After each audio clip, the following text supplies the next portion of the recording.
6:02, I'm going to call to order the Village of Franklin regular council meeting of Monday, May 11th, 2026. Can we do the pledge, please?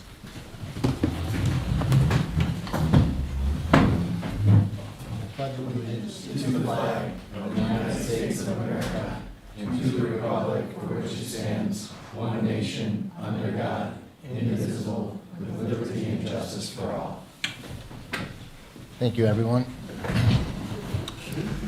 Evan, roll call, please. Trustee Pam Hansen, Here. Trustee Daniel Ferris, Here. Trustee Abigail Gates, Here. Trustee David Solly, here. Trustee Angelina Salaka, Here. President David Goldberg, Here. Trustee Jeffrey King. Here. All right, thank you. Next is adoption of the agenda. I know of two items that have been requested to be added. The first is, actually, I'll add it just after minutes and before public comments. I'm going to add a statement by me.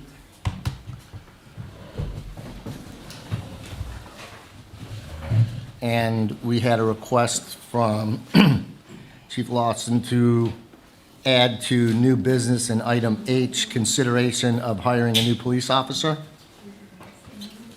And we have a communication on that in our packet or on our table. Anybody else have any comments on the agenda before we adopt it? All right, hearing nothing, if I can get a motion to adopt the agenda as amended. So moved. Second. Motion by Hanson, second by Gates, all in favor? Aye. Opposed? Motion carries. Okay, we have three sets of minutes. The first is from our regular council meeting of April 13th, 2026. Anybody have any comments?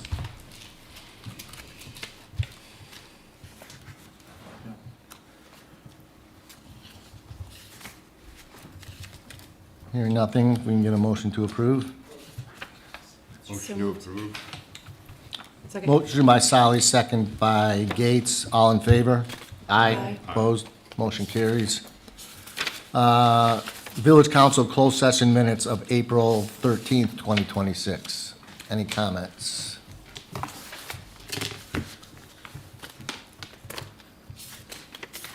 Okay. Can we get a motion on that one? Motion to approve the minutes, of the special meeting? Second. Motion by King, second by Gates to approve the minutes of, I mean, the Closed session, sorry. to approve the minutes of the closed session of April 13th, 2026. All in favor? Aye. Opposed? Motion carries. Finally, the special village council meeting of April 22nd. There was a line in there that said Salaka wanted to discuss with seniors or something. I think it meant issues.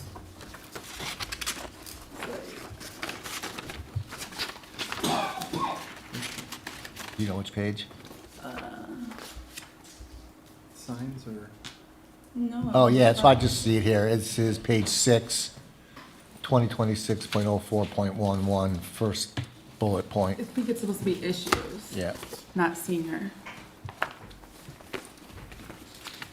Got that, Evan? Yep. Any other comments? Otherwise, the motion to approve, Yeah, I have oh, a okay, sorry. few contained on page 12. So, yeah, page 12. Councilmember Hanson, second line, or second sentence, response came that there would be better planning.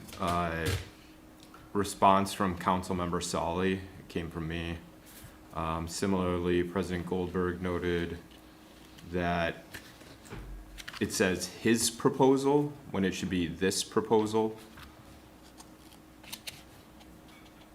And same thing, response came that the number was chosen based off of, it would be response from Councilmember Solly, as it came from me. That's it. Good? Yep. Evan, got it? Good? All right, if we get a motion to approve, subject to the changes. I'll motion. I move to approve the minutes of special meeting, April 22nd, was it? Yep. Okay. We have a motion by Solaka. Can get a second. Second. Second by King. All in favor? Aye. Opposed? Motion carries.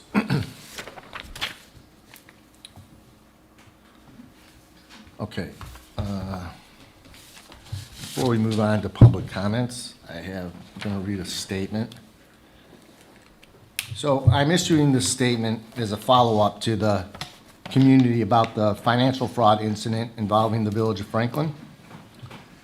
The village is aware that documents released in response to a public records request were subsequently altered and shared on a social media in a manner that prematurely exposed information not intended for public disclosure. This matter is part of an ongoing investigation. While we cannot share specific details due to the ongoing investigation, these types of incidents often involve sophisticated financial fraud tactics. We're working closely with law enforcement to fully understand what occurred and to hold those responsible accountable. We are committed to transparency while also protecting the integrity of the ongoing investigation. At this time, we can confirm that fraudulent wire transfers were made from the village's general fund account, resulting in a loss of $989,990. There was no compromise of any resident's personal information. Sharing confirmed information at this point is less likely to interfere with law enforcement and our recovery efforts.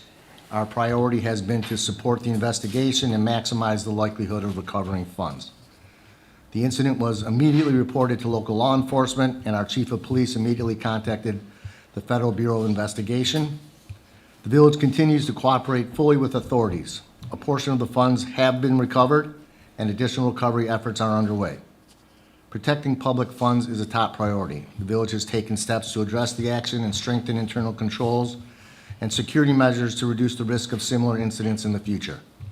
We are actively pursuing all available legal remedies, including both criminal and civil actions, to recover the remaining funds.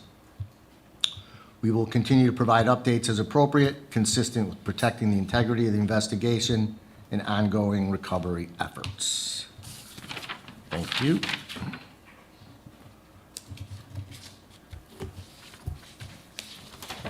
Our next item, Chief.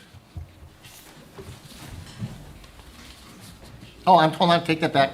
Comments, public comments, my bad. Don't want to skip that. That, what you just read is just heartbreaking, heartbreaking. Oh, Michael? What a handsome group of people. I am so happy to see you all, and it's so interesting to be back on this side.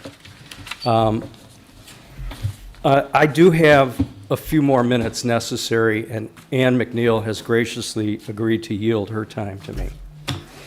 First off, December was a great night here for me, the proclamation honoring my 30 years of village service. David, thank you for saying that I'm the most charismatic leader. I appreciate that. Dan, thank you for your compassion and support. My Masonic brother and friend and my favorite first ever female president, thank you for your support. Angelina, thank you for telling me that you were glad you voted for me. And I love the braids, looks great. After spending 30 years of volunteer service in a community, first on the FCA, then as its president for over a decade, then appointed to this council, and then reelected in 2012, 2016, 2020, and 2024, I've earned a swath of support, and you can't just walk away from that. I support our police and our fire. Constituents who had no idea that I retired continue to ask me, how could anyone with any knowledge or experience question whether we should disband our police department to save money? Morale was horribly affected. The community has been outraged. The first person I ran into when I got back here a week ago said, "Did you hear about this?" I said, "Yes." The past year and a half, of one first ever after another. The appointments of two members of this council that were not the first choice of the president. Although respectfully, Dan and I forged a great relationship. But the reality was, there were more experienced candidates available. The budget meeting debacle that left a wake and barely passed 4-3, when in every previous year the budget passed unanimously. The bombshell that dropped over the budget deficit, don't shake your head, by a trustee who should have taken his concern to the president or the administrator prior to that meeting. The fallout when a brilliant new administrator resigned days later, so upset, so emotional, so embarrassed, followed by an entire staff. A summer of coverage from our very capable chief of police as an interim administrator, and the months of hard work by our president to replace that staff. But the last straw, and the reason I'm here, the appointment of another trustee replacing me, the most experienced, longest-serving member of this community, with someone who's apparently just a friend, whose entire resume was attending a couple of meetings prior to his appointment. He's a fellow PTA friend of this council, a man who I've never seen before, and when I went to congratulate him, he showed absolutely zero interest in engaging, not a question or a response. I thought that was odd. I think if I was replacing someone who had been on this council for so many years, I might want to have a cup of coffee. And then the other shoe dropped. Months before in this room, a young woman addressed this council from this podium reading a script chastising yours truly and alleging some sort of pay-for-play scheme, rewarding me financially for intervening with a landlord and a tenant, apparently to reward a friend, apparently with some monetary gain for me. It was outrageous, completely fictitious, perplexing, and hurtful. After the meeting, one would assume someone attacking someone would probably leave the building. This person hung around, and I sort of watched, and I thought, I got to go talk. So I walked over to her, and I said, "Excuse me, can you tell me what you were talking about?" And she said, her words, I'll never forget them, "I don't have to tell you anything. You can watch the tape." Well, I don't have to watch the tape. I was right here. Now, within minutes, Trustee Gates jumped off I was standing next to you. and came to bubble wrap this young lady and whisk her away. And before she did, she accused me of bullying her. Can we be done with this? And Dan Ferris was there. So It's been 3 here's the minutes. problem. Mike, Shaking you my almost- head. Are you almost done with this? He gets 3 minutes. I got, No, I mean, lo and behold, that woman Are we is allowed married to this gobble man. other people's time? That's my point. So this was a setup. As far as I'm concerned, it was a setup. It's more than an odd coincidence that this man was appointed. Mike, we're, As well, there were other applicants that night. None of them were accepted by the council, and surely appeared that they had made their decision. we have 3 minutes. A resume that reads, "I walked in the Franklin Parade with my daughter and attended a couple meetings," should not qualify one for an appointment to this council. The community should know this. So, I'm wrapping it up. I am seriously considering a return to this council. And I'm not being cavalier. I have name recognition and history here, and if I'm on the ballot and decide to run, I will win with my usual 1,000 votes. And if I decide to run, I'll run with at least 2 other qualified candidates, and we will remake this council. I'll leave it there. I hope our millage is not in question, because we desperately need our police, our community. Council, is anybody timing this? We have a vast history of volunteerism, which is appreciated. I appreciate volunteerism. I came from that. David came from that. Pam came from that. We all had that. That's what brought us to council. Anyway, managing in a crisis mode was a challenge this year. That's past us. I am focused on the millage, and I hope that there is support in Point this of order. community All for right, that. Mike, Are we allowed, can we, historically, we have not allowed people to cede time? There was Since I- a hang on. precedent set at the deer issue, so Yeah, yes. This is raised to, can we John get to Simons. close? Anyway, I'm done. I'm wrapping up. I'm Thanks, done. Mike. I am going to leave, That you like. but am this gonna is leave- what I'm asking. I am going to leave this, Guys, everyone, I am going to leave this package. I run the meeting. That's why I asked point of order. I get that. Mike, Yes, sir. Can we bring this to a close? I mean, we're Yeah, digressing I'm bringing it to- seriously here. I'm done. Okay. I'm leaving this package of receipts. It has all the things that I've described here, the actual text, so that you don't have to listen to the redacted things that were presented previously. I'm leaving it with Evan. People can come in and view it. I thank you very much. I appreciate you all.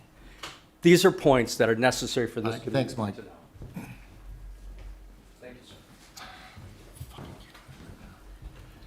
Mark Ziso, 32695 Redford. A couple of worries in the village. We've had some storms. Called Edison for some tree damage against the wires. We need to get them in here to talk to them again. I got the call on March 15th. They showed up to clear it last Sunday at 6 p.m. Is this the type of service we want from DTE? They're just getting worse. Where's, this was in your backyard?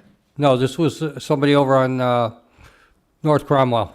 I can give you all the address and, Yeah, I mean, make sure you report. I mean, it was sitting on secondaries from March 15th.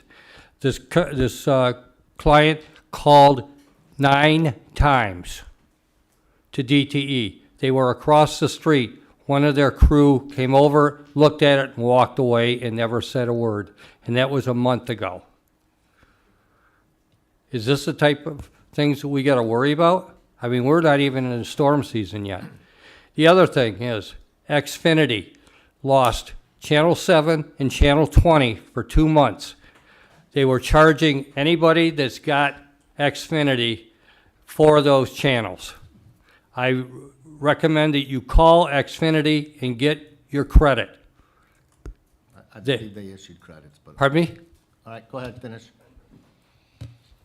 Yeah, they said, oh, you got to keep calling every month. They knew that they had a problem. It's because of the contract with them and Scripps.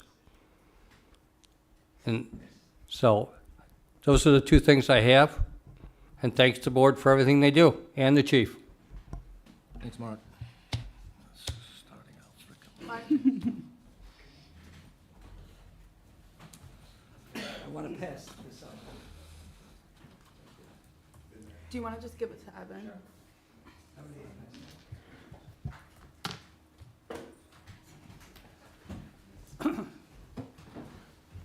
John Simon, 30320 Kincardine.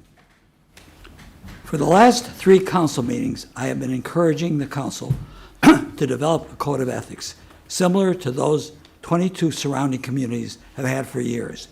To remind you, since the council had not taken steps to prepare such a code, a group of villagers has taken it upon themselves to create one, and we are currently working on completing it. However, that said, I was recently very surprised that when I discovered a document, which I'm passing out, in the village files that was prepared by our last administrator, Megan Schubert, back in the fall of 2024. Each trustee has a copy of this document before them. It was written over a year before I started asking the council to consider adopting a code of ethics. What follows is the letter written by Megan Schubert addressed to the village council dated November 22nd, 2024. She writes, and I quote, "During the November 18th special meeting of the village council, it was noted that establishing a formal village code of conduct would be a welcomed organizational document." In other words, the council had agreed that that would be welcomed. So then Megan goes on to say, the administration then worked to draft the attached proposed code of conduct, which you have, and welcomes any additions, and this is quoted, any additions or edits. The administration seeks the village council to review the code, the proposed code. Once the document is in its final form, the administration asks that the council formally adopt the new policy. The above letter, along with the draft of the Code of Ethics, was put on the January 13th, 2025 council meeting, and it was on the agenda under old business. Strangely and unexplainedly, The code of ethics was never addressed in that meeting, during that meeting, and it was never brought up again since. At this point, I would like to recommend to the council that you please review the address Meg has prepared, the code of ethics, and that you have in front of you, and vote to adopt it at the next council meeting. Considering we may elect 4 new trustees this coming November, a written code of ethics would be a great help in letting these new trustees know what is expected of them. And once again, I state, I see no reason why in the world this village and this council wouldn't want to adopt a code of ethics. And I am really pissed that this hasn't happened. So I would like to have somebody address that question, if not now, then sometime in the near future. Thank you.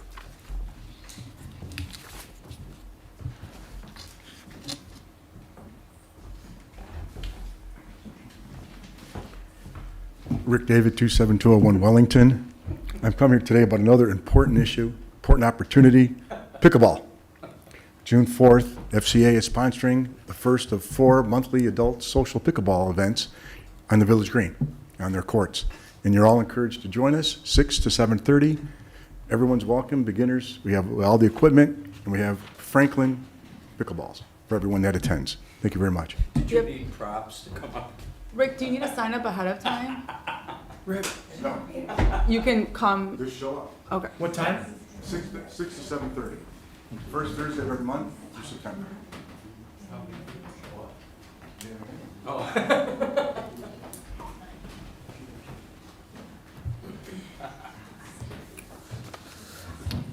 Anybody else? Nobody else? All right, we'll close public comments. Reports of village officers.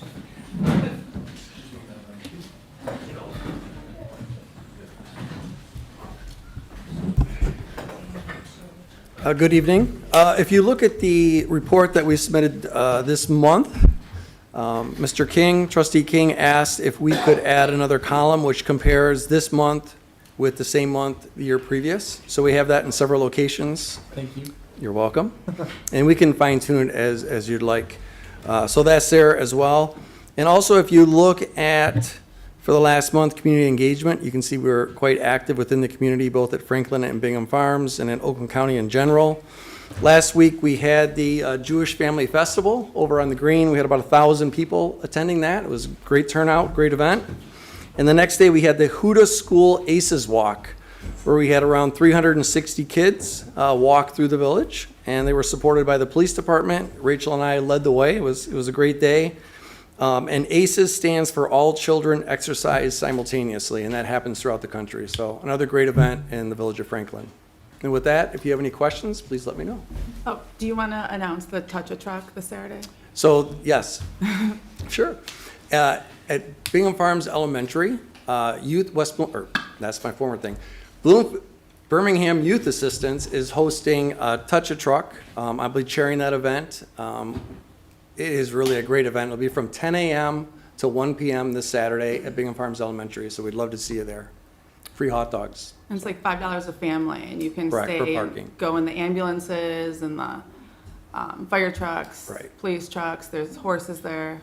True. So we have DTE, we're gonna bring out some armored vehicles, West Bloomfield's bringing some armored vehicles, the county's gonna have some things. It's just a great event for kids, they love it. So, and the adults love the hot dogs, like I said. Anything else? Thank you. Chief. Good evening. You've received our written report.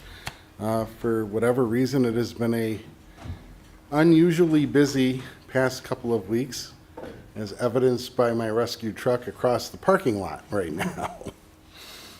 So, we have not had any severe weather in the last 2 weeks. This has been a lot of medical alarms, EMS runs. We've had lift assist, and we've had false fire alarms. So we're grateful that we haven't had any fires, but it has been very busy. So First note is please take care of yourselves. The second note is if you need us, please call us. We are working towards starting our maintenance for all of our apparatus.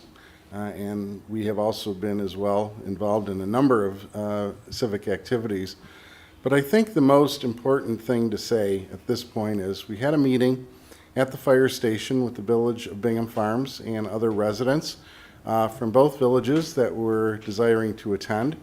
And the one thing that came out was an understanding of what the fire department does, how we operate, the services we provide. And I would ask anyone within the village of Franklin, if you have questions, please feel free and stop by. Ask any of the firefighters that are here. We're more than glad to detail out what it is we can do to support and what it is that we have to support with. So pending your questions, that'll conclude my report. Anybody? Did you have a question? No, go ahead, I want to make a comment Okay. after this. The psychological behavior issues. Yes. Do you refer that now to our No, we police? don't. Okay. Is So- that purposeful? So let me back up and just say one thing. The police department is jointly dispatched on all of our calls. Okay. So the call that was in question was already in the hands of the police department. Okay. We refer all cases, medical, psychological, et cetera, for definitive care, which transports over to one of the hospitals. So what we're very appreciative of the police department's support, especially with the OCHN. person? yes, with that person. The idea is to get to a point where we can jointly go seek definitive care. Okay. Mm-hmm. And that means before it gets to hospitalization? No, that gets into legally, that gets into Okay. petitioning someone, that gets into going for shorter long-term care. We're looking at an evaluation, Okay. yes. Okay. But that will start at a hospital, Okay. yes. I wanted to comment about the Thursday meeting last week. I was there, along with a couple of other people from Franklin, even though it was a Bingham Farms meeting, since we are both customers of the fire department. Yes. I was most interested in what Bingham Farms had to say.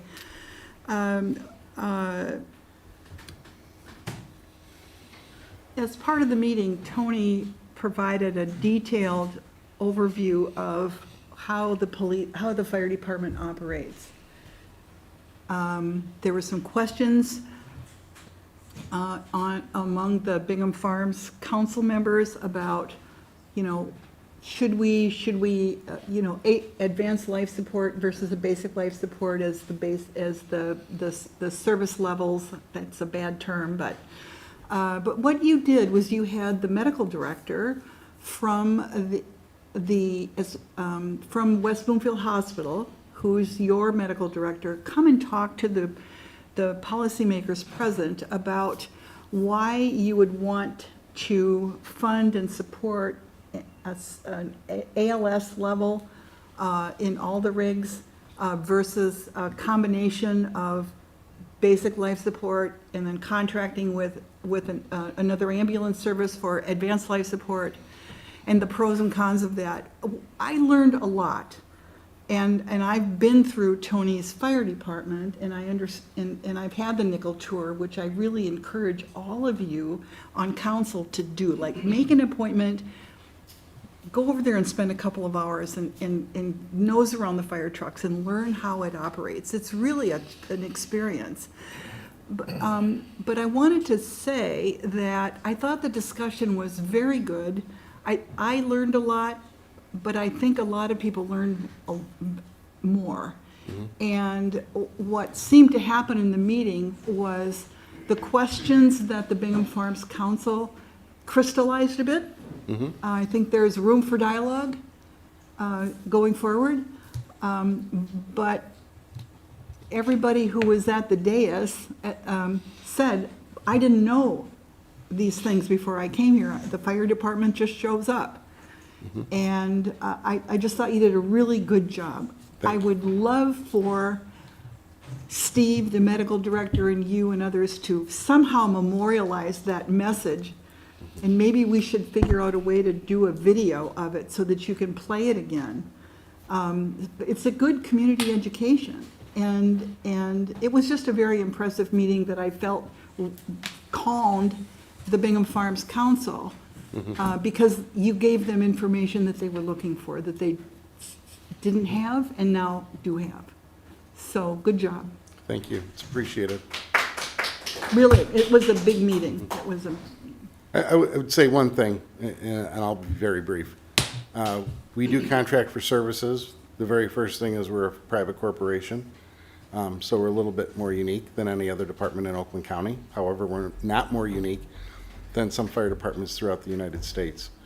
Although we do cover the Village of Franklin, the Village of Bingham Farms, and 7 homes in Southfield Township, each political jurisdiction has its own unique attributes that we have to prepare for. And the one thing that we try and do utmost is make certain that every asset, every resource, every training, everything that we do equally supports each jurisdiction. And I would agree with you, yes. You call 911, you expect a truck of various colors to show up.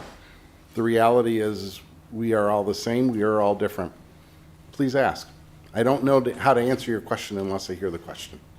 And as you've known me over these decades, I'm certainly not afraid of talking your ear off. So with that, I'll stop. Anyone else? Okay, Pam, thank you Thank for you. that. Chief, thank you. Okay. Next is consideration of approval of the consent agenda. We have 3 items on the consent agenda. Anybody have any questions or comments that you'd like to remove from the consent agenda? Any item? Nobody? All right, we can get a motion to approve the consent agenda. Motion to approve the consent agenda. I'll- you second it? Okay. Motion by Solly, second by Gates. All in favor? Aye. Aye. Opposed? All right, motion carries. Okay, we have 2 presentations today. The first is by our dear Management Committee, who has been working very hard the last couple months to put together an excellent report that we have received. I think we have Blaine here, who was the chair of the group, and I see some others. I see Dave. Hi there. So Blaine, we all have the report, have read it. Do you want to do a presentation? Well, I prepared some slides. Okay. Separate, keep going. Separate from what's in the packet. So I value all of our time, and it's not my intent to read the report or discuss its contents, but more to be sure that there's appropriate time for any questions there may be about the report, to say a few words about the organization, the acknowledged limitations of the report, and some suggestions for next steps. I do have a few slides ready if you feel there's value in doing a high-level summary, but that's not my intent. I mean, if you have them, let's see them. So, first, I want to try and do this in the least awkward method. It'll keep going. It'll stretch. So, There is no least awkward method in this room setup. well, as I grew up, it was always rude to Is a fire hazard. not to face someone, so I'm going to try and address everyone. Give me just a moment for the computer to turn on.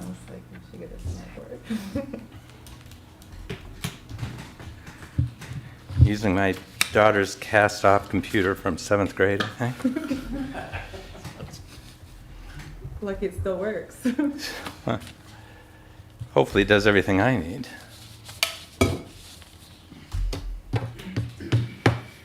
So, my name is Blaine Dennis, and I've been a resident of Franklin since 1991.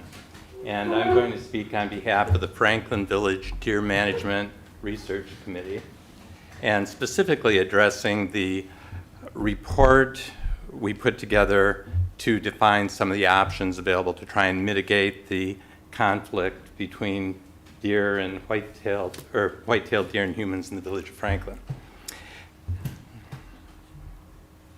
So the purpose of a presentation, once again, isn't to go over the report. I think the report clearly lists our identified options, but rather to give some background and context to explain how we organized the findings, what we realized were the limitations we were working with in the report, what opportunities seem to exist moving forward, and then predominantly I'm here so that if there are any questions by council, we present a format for that. 10 minutes would be the most I would hope to be up here. So the purpose of our committee was to identify and characterize options to mitigate the negative impacts and human-deer conflict of white-tailed deer within the village. So as mentioned, I've been here for 35 years, and the question would be, why is this coming up now and not at any point in the past? And so I thought it'd be helpful to give just a very brief context of how our committee came to be. And council is aware of this. I wanted to go over it just so if there were people watching the video in the future, they had an awareness. But this issue was brought before council in November. And at that time, there were surveyed experts from the Department of Natural Resources that went over some of the biology of white-tailed deer, their reproductive rates, the survival rate of fawns in the suburban environment, and how that's led to exponential population growth. There was a period for public comment. I was not at that meeting, but when I watched the video, it became clear that there's a diversity of opinions as to what should be done regarding the deer, if anything. There's really a disparity of perspectives. Some of the statements seem to be well-intended, but not clearly understood as to what the situation was. So the other thing that was noted is there was a group that presented a presentation that was from outside the village, and when we started to investigate what other communities have done, it became clear that there's an organized group that has spoken in West Bloomfield and Southfield and Farmington Hills and Livonia, as well as at our meeting. So a bit of background, there are increased numbers of deer in the village. The suburban environment's not the natural environment of white-tailed deer. The reproductive rates and survival rates that are in balance in a different environment are different here. The increased numbers have led to conflict related to destruction of the natural flora in some instances and human plantings. There are safety issues related to deer vehicle collisions and also concerns of deer as a vector of disease.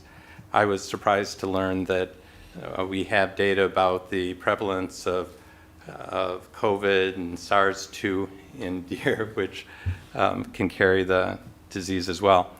And also, it's noted that the deer essentially become inured to humans, and their behavior is not that you would expect of normal deer.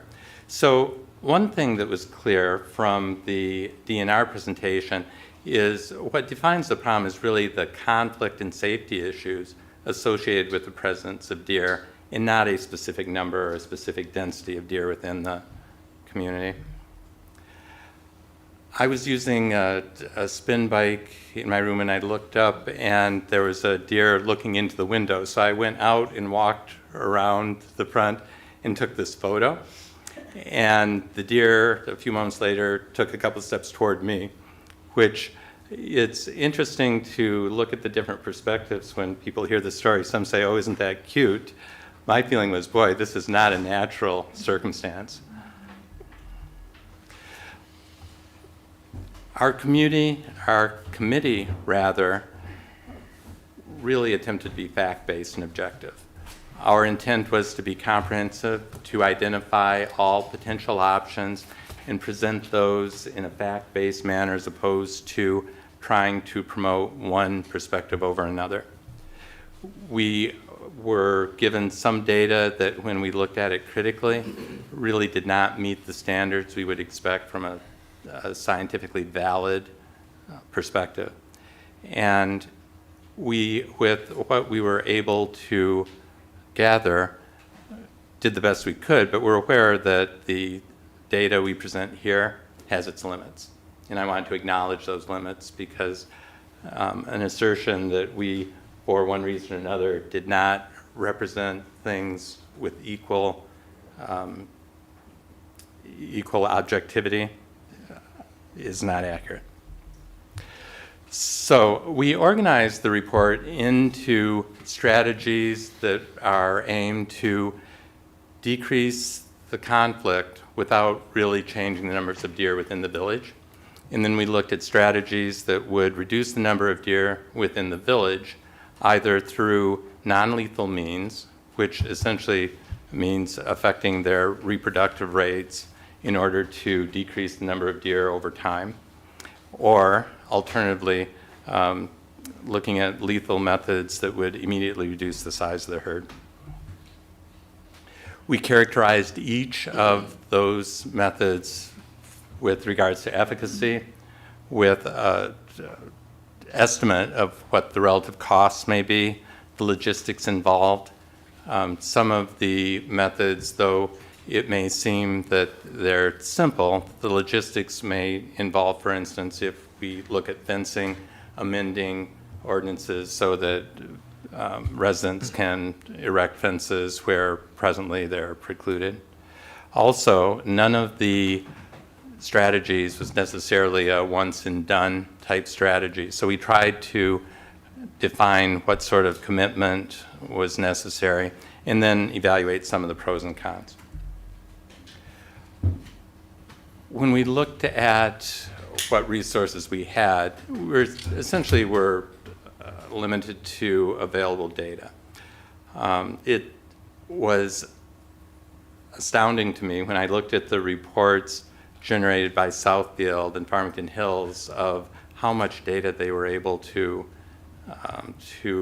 generate, how professional a job, how comprehensive a job they had done. And then I realized that if you look at the population of Southfield and Farmington Hills, they have 50 times as many residents as we do in Franklin, and we don't have those type resources. So we were not able to generate any Franklin-specific data. I mention that because one of the questions I was asked multiple times was, well, how do you know you have an issue? How do you know what the numbers are? And that's germane because I think it highlights the fact that regardless of what the numbers are, it's the fact that there's conflict occurring and that residents have experienced frustration with the number of deer. All of the studies that we were able to look at are a result of the circumstances of that study. While there may be value in studies giving us some insight into whether it may be a feasible method in the long run, none of the studies necessarily tell us what would happen if they were applied to Franklin. There are a number of studies that are done even in the state. If you look at Meridian Township, which is in the direction of Lansing, their geography is completely different, their resource and layout. So to try and make inferences from studies done in Ann Arbor or Meridian Township or in Ohio, it's really difficult to say how that would apply to Franklin. There were some things that we came across repeatedly and I think are worth mentioning because my presumption is presenting these options is the first of many steps that would be necessary before we're able to do much. And source after source made mention of the fact that it's really important that whatever process we undertake, that it's transparent and that residents and people in the community are informed and understand what decisions are being made and what the foundation for those decisions are. It was recommended that potentially information sessions or a website be constructed so that those interested could consult what is being done within the village, that having opportunities for public comment, either written or in person, helps the ultimate decision be accepted. In terms of conflict within the village, one assertion that was made was that, well, there is no conflict because they asked the village clerk how many deer-related complaints there were in the past 10 years, and they were told 2. And from my perspective, the village clerk should not be who we think of as being contacted whenever there's a deer frustration. So if there's a need for some data to be able to assess whether any intervention is effective or not, that even polling the villagers for some baseline data would be helpful. And I think as Franklin residents, we all feel Franklin's special in a lot of ways, but Franklin's not unique in the deer problem. And Franklin's part of a continuous environment that the deer roam across freely. Franklin villagers are not the first to experience conflict with the deer. As I mentioned, Southfield, Farmington Hills, and Farmington, I think, cooperated together to support a cull earlier this year, and I think that was performed by the USDA. There are cooperative organizations and structures that I know we've been engaged with, the Southeast Michigan Urban Deer Coalition, so forth. I know, David, you are involved with. So using what resources may be available through cooperative mechanisms, I think would be very sensible. So the main reason for me to be up here is to see what questions you may have. The report has been distributed to all council members electronically, but it's also fully reproduced in the packet. So anyone in the village or with internet access can view the entirety of the report. The report is footnoted. Our sources are shown. Several of the committee members are here today, so if there are specific questions, I may call on those content experts. But if you have any questions, please ask. Let's start there.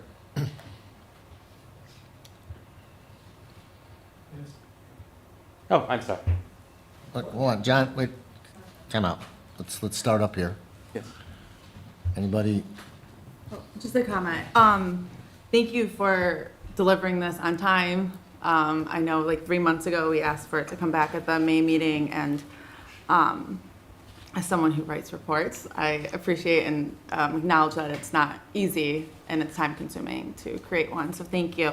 I thought you raised a few really good points about the lack of ability to track the deer issue as it concerns Franklin residents, because when someone has a deer issue, they could be calling 911, or they could be calling the clerk, or they could just be telling their neighbor. And so we've come up with this quite a few times on this council of like, we don't have good data sources to track issues that ail Franklin residents. So I think that highlighting that this is another one of those issues that really needs some data to support how Franklin residents are conflicted by the deer is a really good aspect to your report. And I appreciate the different processes that you recommended and the different procedures, some being lethal, some being non-lethal. When I talked to residents about this, and I brought it up a few times, to people who were like hunters and non-hunters and gardeners and non-gardeners, and it definitely is, well, yeah, the deer are annoying and maybe dangerous, but I don't know if I want to get rid of them. It's kind of like the trees. Like, yeah, you have to take time to clean up all the debris, and sometimes they cause incident in the road, but we love the trees for their beauty and they come with a burden as well. So I think to your point of getting, doing more town halls and having those questionnaires and seeing what the broader Franklin population perspective is really important. So I appreciate you including that in your report. Thank you. Very good. First, I'd like to say that this is very much a group effort, and the entire committee contributed, and this was not an easy endeavor when we All began. the co-authors, and I extend my gratitude to.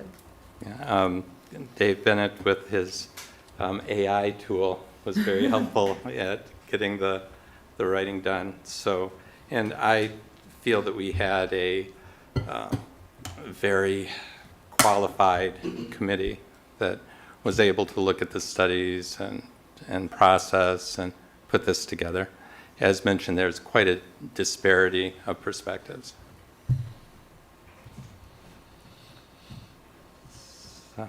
Jeff? I was just gonna ask, I mean, you mentioned you wanted more data. Were there specific things that you saw in other communities that you were hoping to have specifically?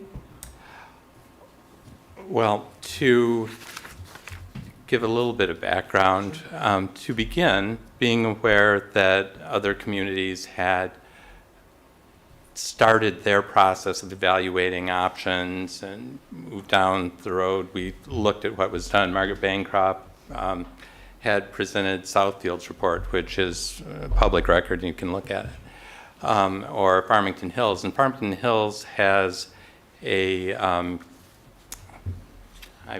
trying to think of the exact title of their person, but it's essentially a specialist administrator that addressed this issue. We don't have those resources, but once again, I feel that this is something that conflict exists. We can say that.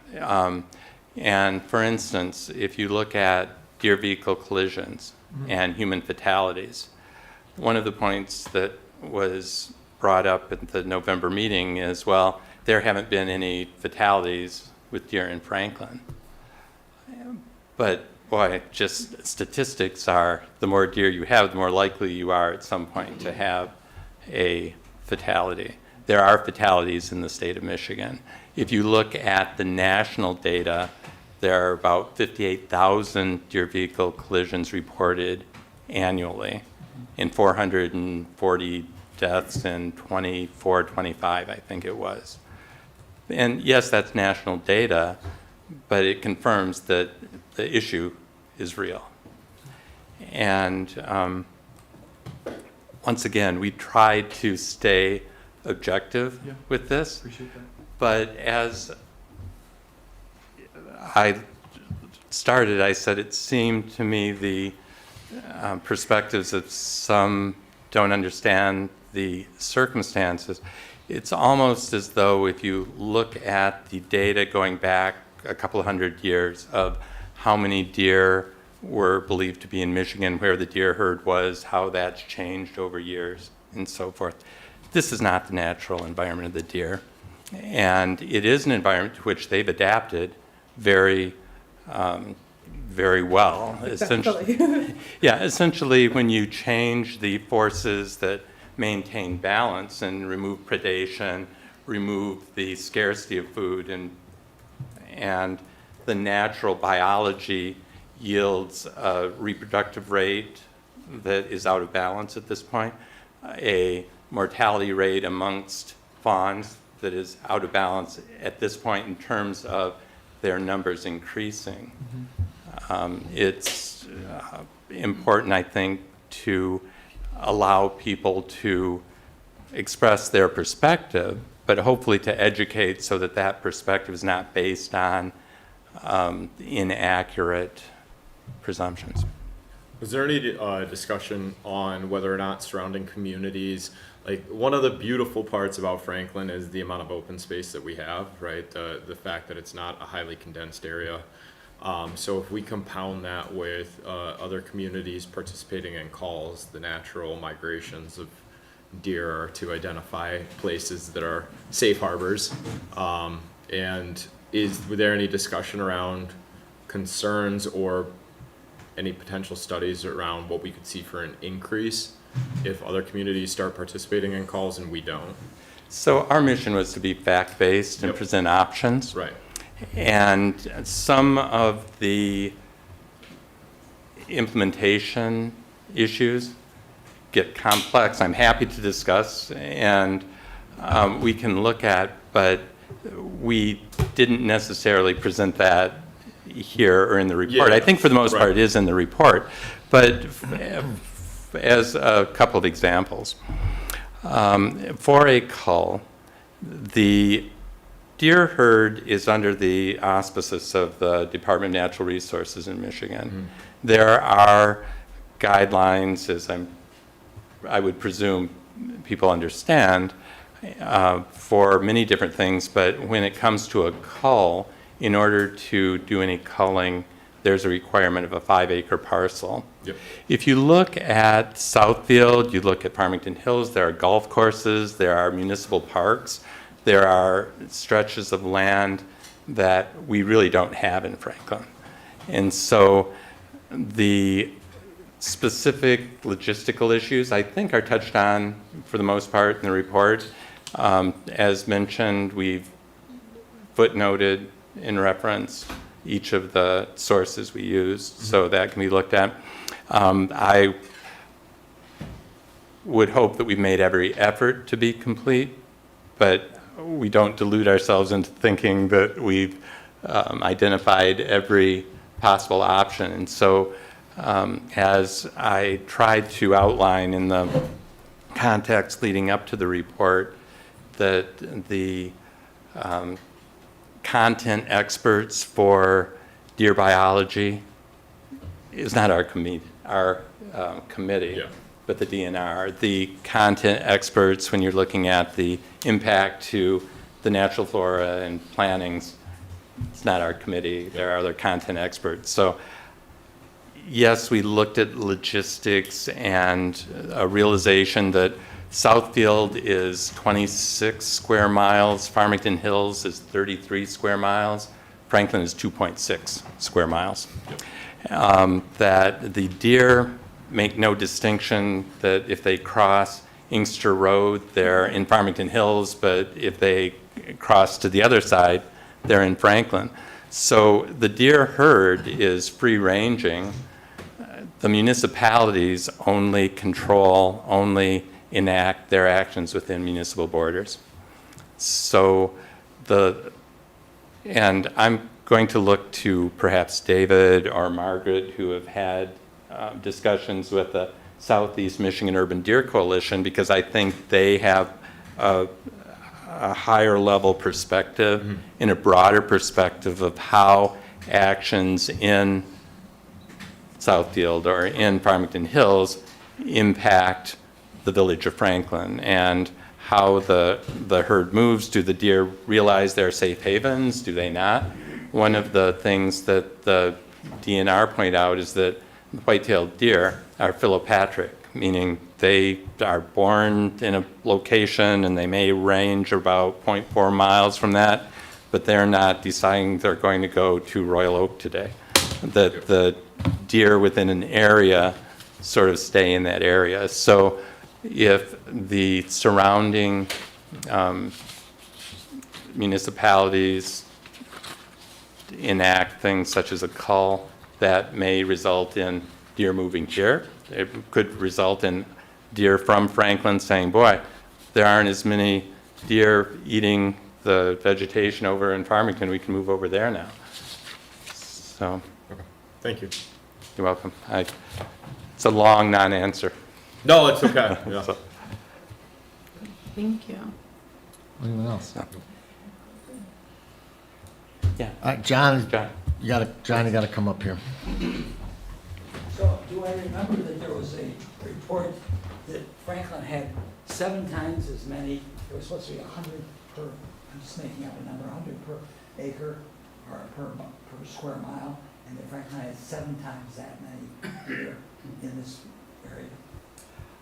I don't think we found a source with a specific number. I can say in general reading, I've come across estimates of what the deer population was when European settlers arrived on the East Coast and going back several hundred years. But how trustworthy that is hard to say. And frankly, whether it's 1 deer or 100 deer in the village, if the 1 deer is causing 4 traffic accidents a day, and then that's too many. That's But if there was 1 deer in front, I don't think anybody had. I've exaggerated, clearly. But the point simply being that it's a matter of conflict as opposed to of absolute numbers. I mean, and I can't tell you how many. John, can you speak into the I can't tell you microphone? how many times I've had near calls while driving down the street. And then I think I'm okay, and I start to move on, and there's another smaller deer that follows the mother deer. So, I mean, it's there. You know, just because I avoided that doesn't mean that I couldn't have hit that deer. I mean, it's just lucky that I didn't. But there's 7 times as many deer in Franklin. And I remember once, one of the presenters. Like, Brendan's allowed to talk to other residents and stop our meeting. So, John, Yeah. I mean, you need to be addressing us. This isn't an information session with Blaine. All So right, well, I'm asking- what's the question? I was asking him the question. Do you know how many deer are roughly in Franklin? He already said at the beginning that they do not have empirical data But there about the was, number there of. was a presenter who did present some data here. She said numbers and said that Franklin had a very high percentage of deer compared to other areas. That's all I'm saying. Does anybody remember I that? think it was the November meeting, if you want to go back to the minutes. There was that presenter. So I'm just saying, if there's that many, if there's that many. The deer move from place to place. So it's very challenging for anyone to be able to say what deer are homed in Franklin and what are homed in other communities. They have understandings of the general size of the herd in the area, but I'm not sure anybody would be able to put together empirical data that says Well, how much deer are in That person Franklin. who presented it got that number, that's all. Okay. Thank you. So we made every effort to stay fact-based and objective, and so it's telling that there are people in the community that feel strongly and will weigh in on what decisions we as a council and we as a community make in Franklin. I hope that the things that are consistent and seem to be recommended are useful to us as we move forward. Okay. Anybody else? Yes.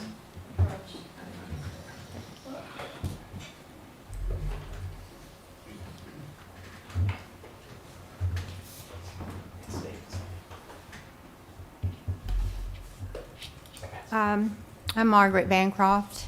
I live on Wellington.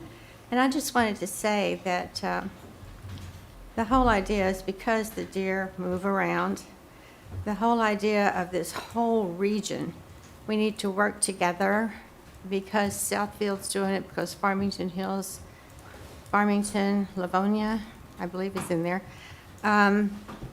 We need to act together because I believe there was an article, and it was in the newspaper, that 70 deer were culled in January.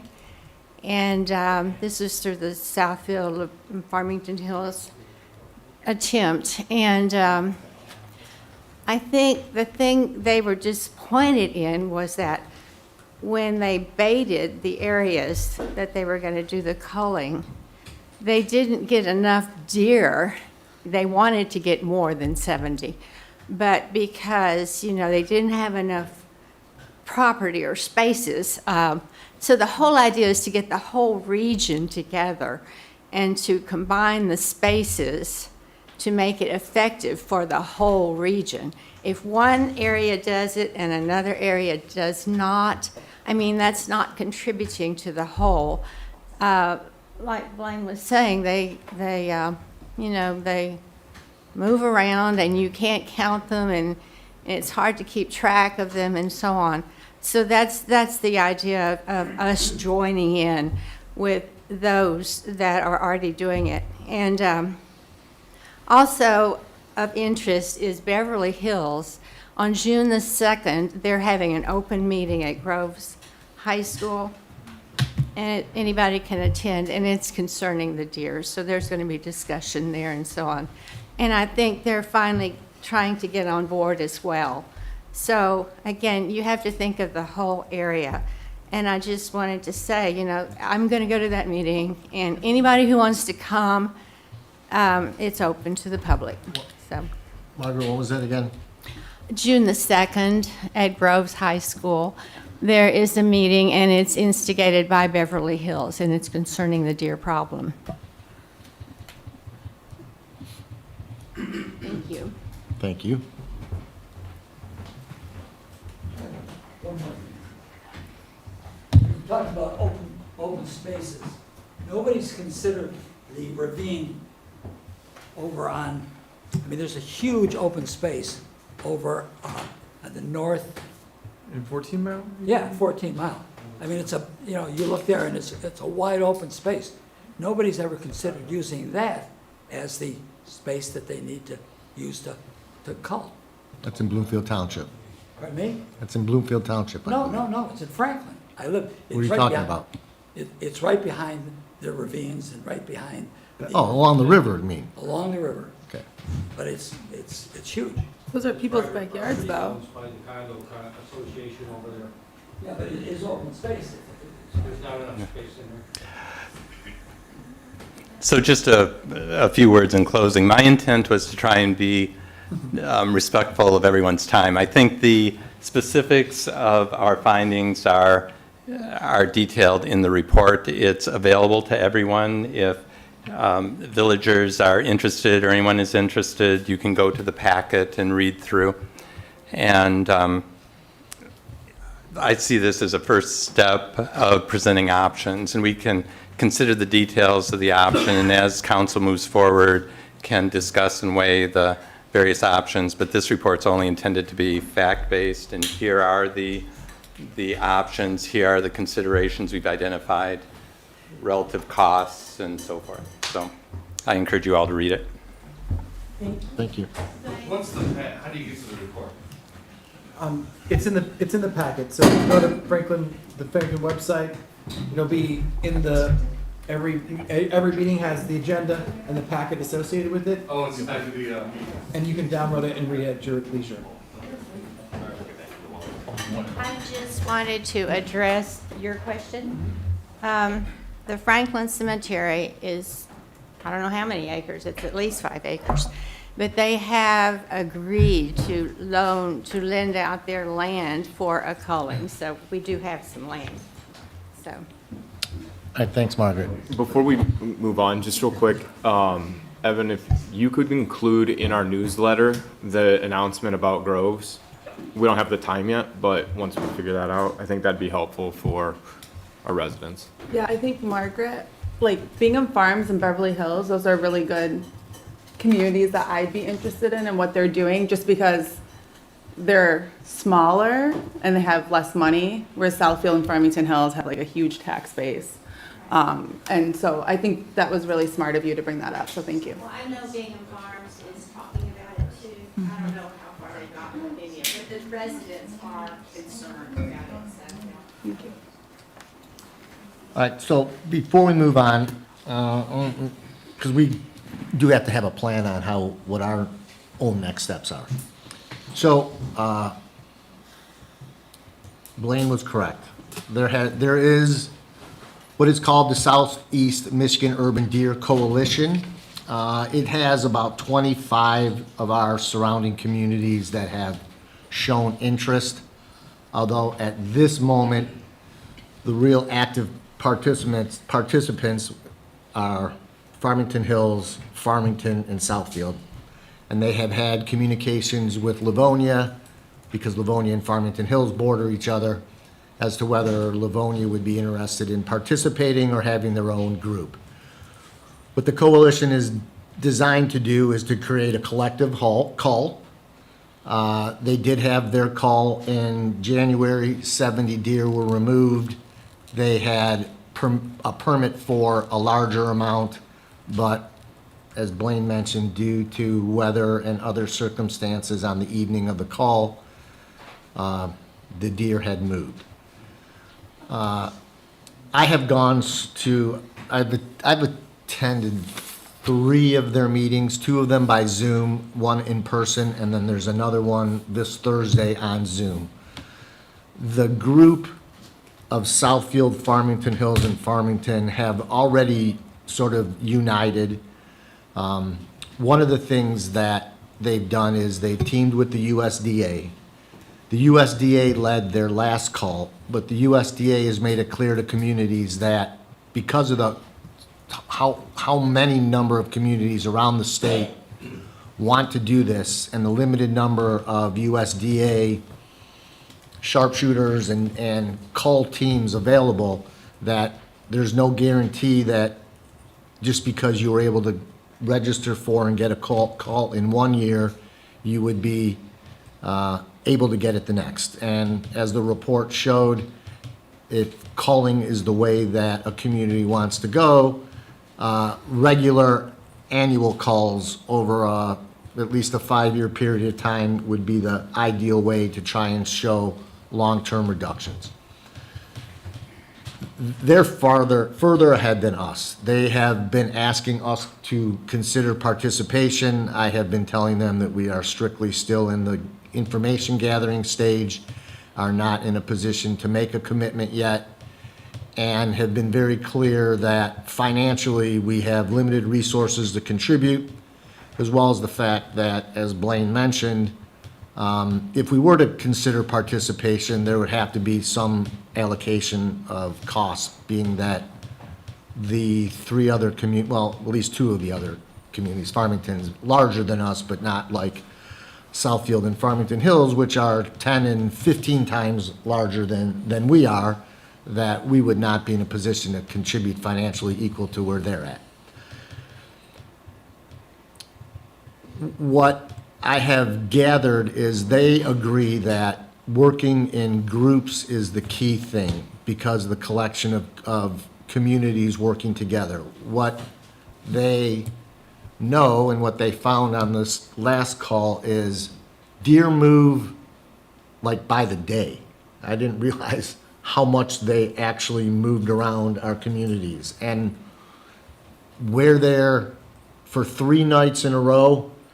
The wind changes, the rain comes, wind blows from another direction. Now they're downwind of what they used to be upwind from, and they flee to another direction. And what they found I think it was the 2 nights that they did the calls recently, is that exact thing happened. The wind shifted, and where they had bait stands weren't on the right sides of the communities, and they didn't have locations in the areas where the deer had fled to get the number of deer they were looking for. I will find out more on Thursday of what they're looking for from Franklin. But what I gather is while they would like some financial contribution from us, I don't see that if we were to consider getting involved, that our resources financially are what they're really looking for. The Southfield snapped off $60,000 to contribute towards this without even going to council. Their village manager said, we're in. What they're proposing to do and what the USD is suggesting is that groups, whether it's a community or communities, essentially subcontract with the USDA to have the USDA allocate a specific biologist to that group. That biologist would be paid for on an annual basis. I think the number they were talking about for an individual was to pay the USDA was $150,000 to $180,000 a year.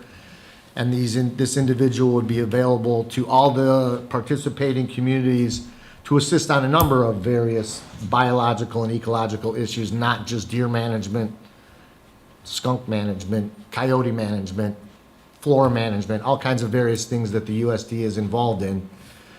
This individual would essentially be a subcontractor of just those communities. And like I said, while I think if we were to be involved, they would like some financial contribution to show that we're actually have some skin in the game.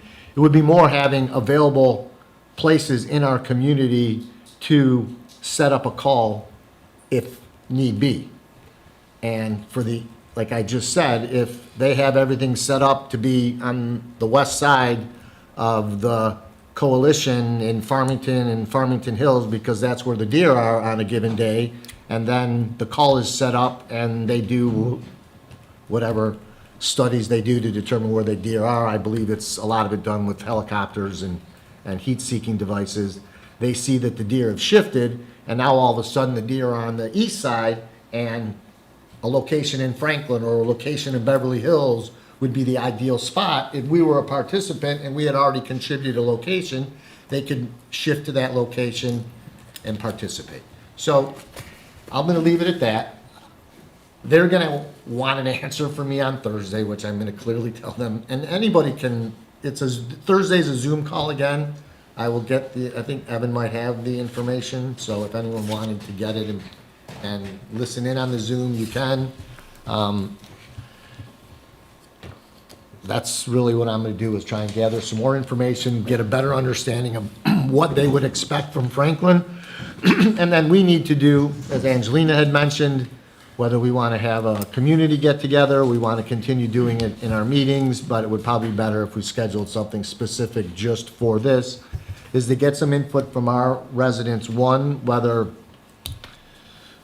I guess for lack of a better term, morally we are something that we would want to participate in, or whether it's something that we would not be interested in. As the report showed, in Michigan's current legal conditions, the only thing you can do if you wanted to address it or address reducing the herd population is through lethal means. There are no non-lethal means available unless you want to be like Ann Arbor and spend $150,000 and set up your own study for surgical means. So there is only one route available. I think we need to find out from our residents and amongst ourselves whether we have any interest, and I will bring back after the Thursday meeting more specific understanding of what the coalition is asking of us in order to participate. If I could make just one more comment in closing. The report details a lot of the logistics and much more detail than it would make sense to try and go into now. I trust council members have read the report. I suspect that anyone interested from the community, it's going to take a little bit of time to read and process, and there may be questions.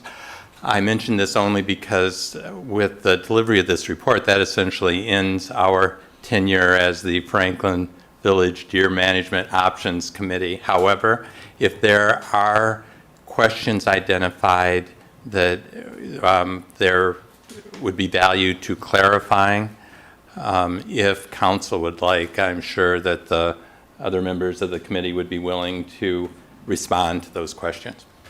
Thank you. As I had mentioned to the group in an email, your report was excellent. It was exactly what we asked of you. It was concise, it was informative, it was well organized, it was consistent, and it gave us a plethora of information to look upon. So we thank you again for what you did in putting together an amazing document for us to use moving forward.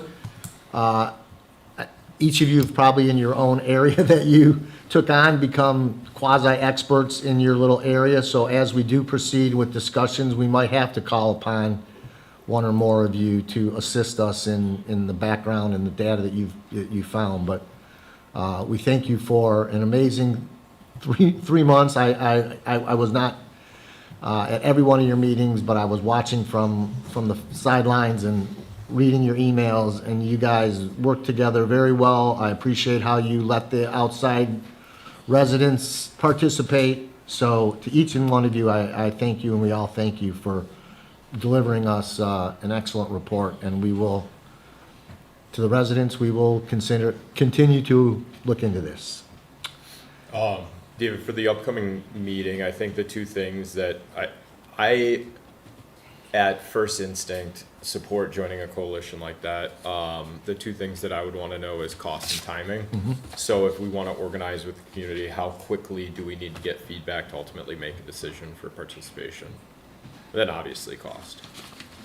The other thing is I think we also should consider addressing or having planning go back and look at the fencing ordinance. I think a lot of the frustration around the deer come to the havoc that they cause on landscape. As much as we discuss traffic impact, I think a lot of the frustration is coming from the cost in our pockets for the landscaping. And so I think there's remedies outside of culling and sterilization that can help address the impact, or I guess the harm to individual residents. And I agree 100%. And a lot of those impacts, which are on our properties, are not necessarily controlled by either of these instances unless you were able to eliminate every single deer. Exactly.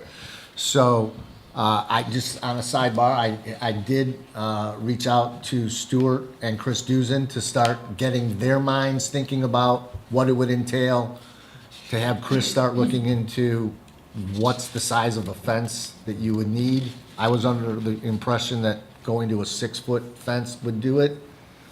If you talk to people, they will tell you that a 6-foot fence generally will work for a lot of deer, especially a deer that's got limited range and has to just do the little bunny hop thing. But with a full head of steam, they can clear a 6-foot fence. A large deer can clear a 6-foot fence pretty easily. They're talking like we did for garden enclosures. It's actually 8 foot is what we use for a garden enclosure, which is getting pretty. Yeah. So there's also just protecting your plant area specifically without necessarily, which is what we've moved to at our house this year. We've been through the sprays on the things, the little lights that flash. This year, we're going that. We're gonna try that, put little fences up just right around them. So they can't jump into it and they can't eat at it. But yes, that is definitely a means to do, and I think we as a community need to continue to look. I'll leave it at just last thing. There was a study done which our residents participated in. If you recall, it was about 3 years ago. There was a survey that went around. This is the results that they passed out. There were over 500 zip codes that participated. And with the exception of 48336, which is one of the Farmington Hills communities that had 895 participants, the 48025, which does make up 4 of our communities, all of which are still collectively a quarter of most of our surrounding communities, had 836 responses. Where, I mean, I'm just going down the list, 11111, 111, 15, 143, 55, and we jump off the page at 836. So we definitely have people that are paying attention. What is the response about? Sorry. So, sorry, so my apologies, and I will pass this out because I just had gotten this email to me.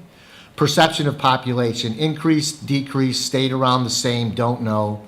Feelings about deer. I enjoy seeing deer around. I enjoy seeing deer, but have concerns. I generally regard deer as a nuisance. I have no particular feelings or other.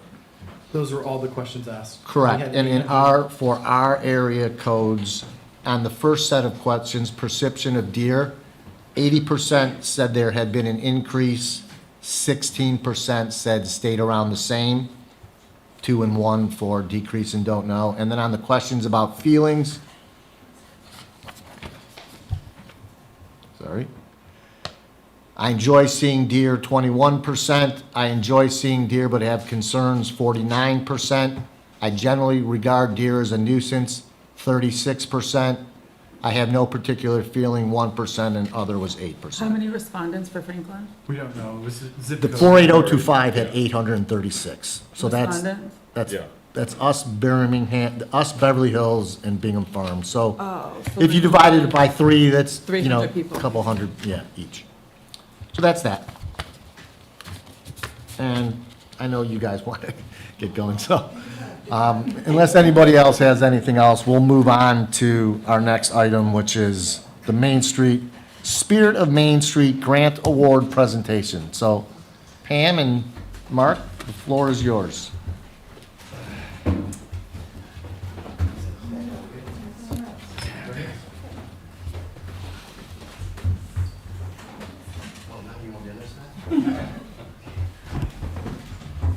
Well, I like to, Yes. If we can hear it on the. Good afternoon, everyone. Mark Cooper, President of Main Street. We're here with a few of our award checks for the rental assistance program that we awarded grants to. A few of the participants are here. I think most of them are here, but I'd like to acknowledge all the things that we've gotten done lately. Main Street has been working very hard, diligently, and we've created and creating quite a very strong, robust board. Whereas before, it lacked. Now, it doesn't lack anymore. Strong, forceful, getting done the job that we need to get done. I'd like to thank Evan for all of his work. He's a scholar, my friend. Thank you so very much. I want to acknowledge that. I don't want that to get away. And you ready? All right, let's do this. Let's rock it. We don't talk about the deer some more, or?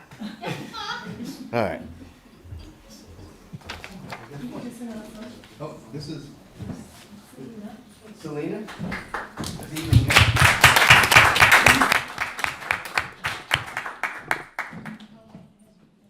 Oh.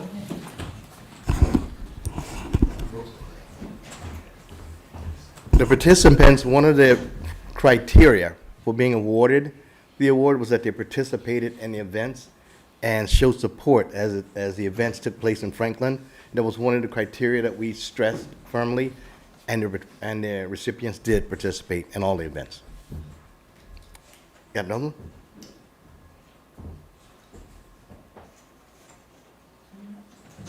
I'm not, right? I'm not.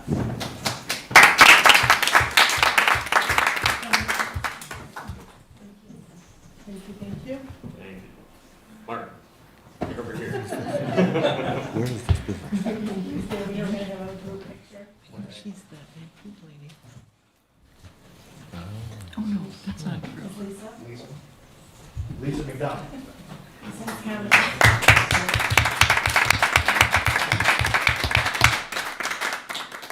Mark. Okay, three that didn't come, but one is Do Goods, One is Do Goods. and that's Angelina.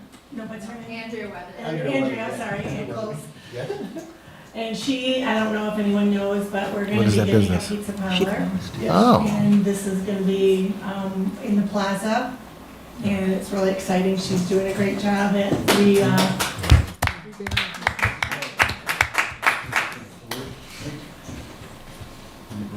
Susie?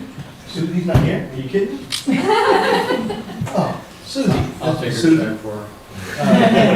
Welcome to the bank. You did something. And something that needs to be said about Susie about participating and helping the village is she pretty much filled the Van Avery building.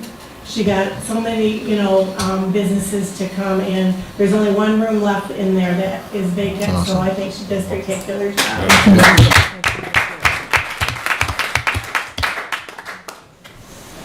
Lucia. And Rabbi. Oh, I can hear you, right? Lucia and Rabbi.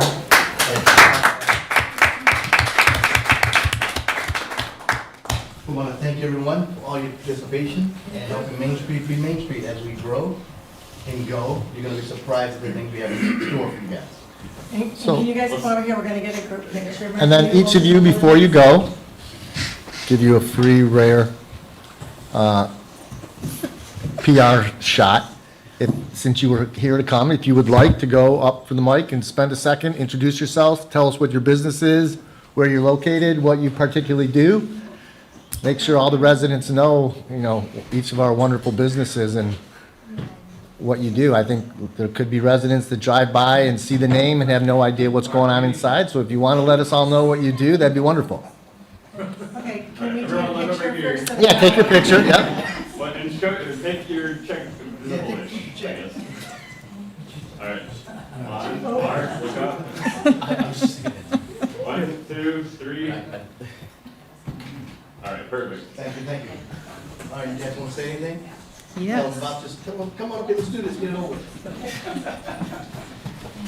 Are you going to say something, Selena? So hi, I'm Anat Schlagman. I own Traditionally Empowered Healing. I'm a traditional naturopath and developed a session to relax the nervous system. I assume many of us need it now. So in my session, it's a hands-on session. It's very unique. I get referrals of my MD friends who refer to me their hardest patients, and they shift, not only because I am so awesome, but also because in the initial session, I sit and explain to you what's happening in your body according to the reflexes in your feet and what you can do at home. Because, I can do a lot of miracles in my 1-hour session, but there are no limits to what you can do in the rest of the 23. So Awesome. thank you And very what much. building are you in? I am with Kathy The Ehrlich. Holistic Health Building, that's what I Yes. thought. Okay. Excellent. Thank you so much. Thank you. Thank you. Hi, Lisa. Good evening. My name is Lisa McDonald. I own Sens Commons, which used to be formerly known as Driven by Lisa McDonald or Fitness Driven. I occupy the large brick building that used to be the market and also the farmhouse, which is currently under renovation. Hopefully we'll be opening, late summer for our cafe. So if anyone drove by today, we had trucks up there doing all of our landscaping. So things are moving along slowly but surely. So the building was in great distress, but the coffee shop and wine bar will be open, and we're super excited about what's going on there at the property. So I appreciate everyone, and yes, it's so good. I'm glad. Everything's beautiful. If anyone wants to stop by, just let me know. I mean, I'm more than happy to walk you through. I mean, it's construction, but please feel free. So my door is always open for everyone. So thank you so much. I appreciate this, and I appreciate the support from everyone. So thank you. Hi, my name's Selena. I own Zeben Mare. I actually just took over Zeben Mare. It's been 2 years now, which is pretty crazy, but Zeben Mare has been in Franklin for 20 years, which is amazing. But it's just a little lifestyle boutique. We have clothing, houseware, baby stuff, you name it. But I love it, so glad to be in Franklin. Yes, you have a beautiful store. Thank you. All right, thank you, everyone. That's wonderful. Thank you. The tradition of women-owned businesses continues. It's amazing. It's awesome.